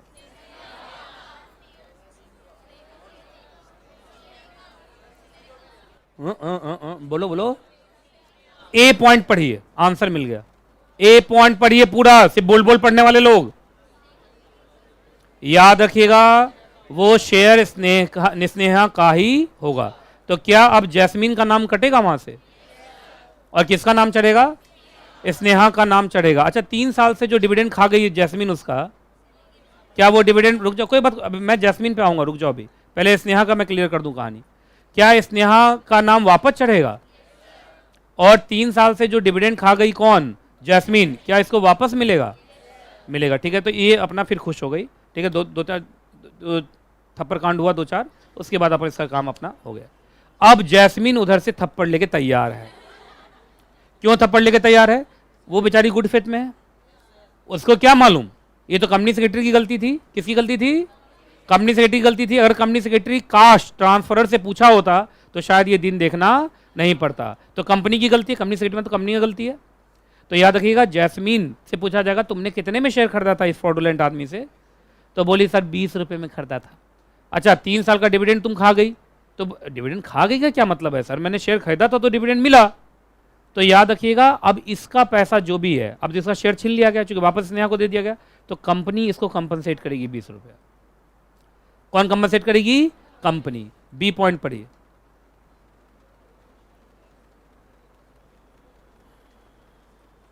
देख रहे हो, केस केस बना बना के आंसर देता जा रहा हूं।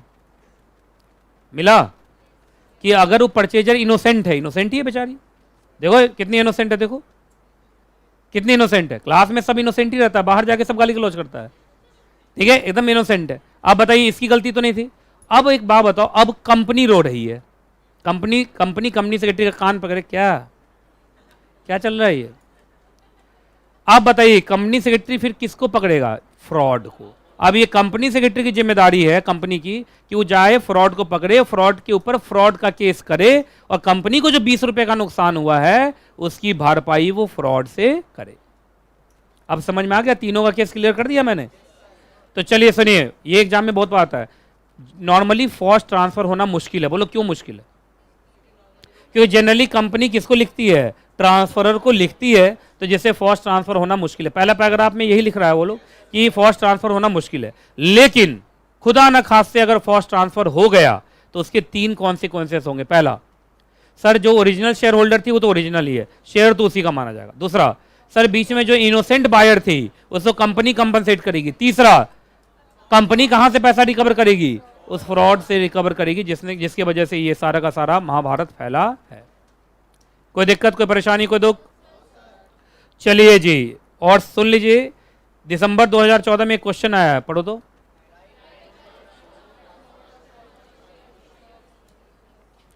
अब बच्चा लिखा द स्टेटमेंट इज ट्रू। ना ना, आपको पूरा फॉर्स ट्रांसफर लिखना है। ये बोला कि क्या force transfer null and void होता है? यस, क्योंकि नल एंड वॉइड हुआ तभी तो उससे शेयर लेके मैंने पुराने को दे दिया। तो ये आपको पूरा पैराग्राफ लिखना पड़ेगा, ठीक है। एक सेकंड, कोई दिक्कत, कोई परेशानी? हाँ बोलो, क्या पूछ?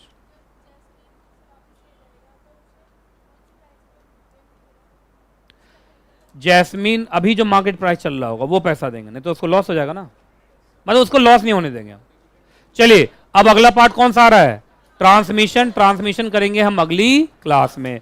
तो अभी तुम्हारा ब्रेक टाइम हो रहा है, 1:09 हुआ है। हम मिलेंगे 1:10 हुआ है, हम मिलेंगे 1:35 में।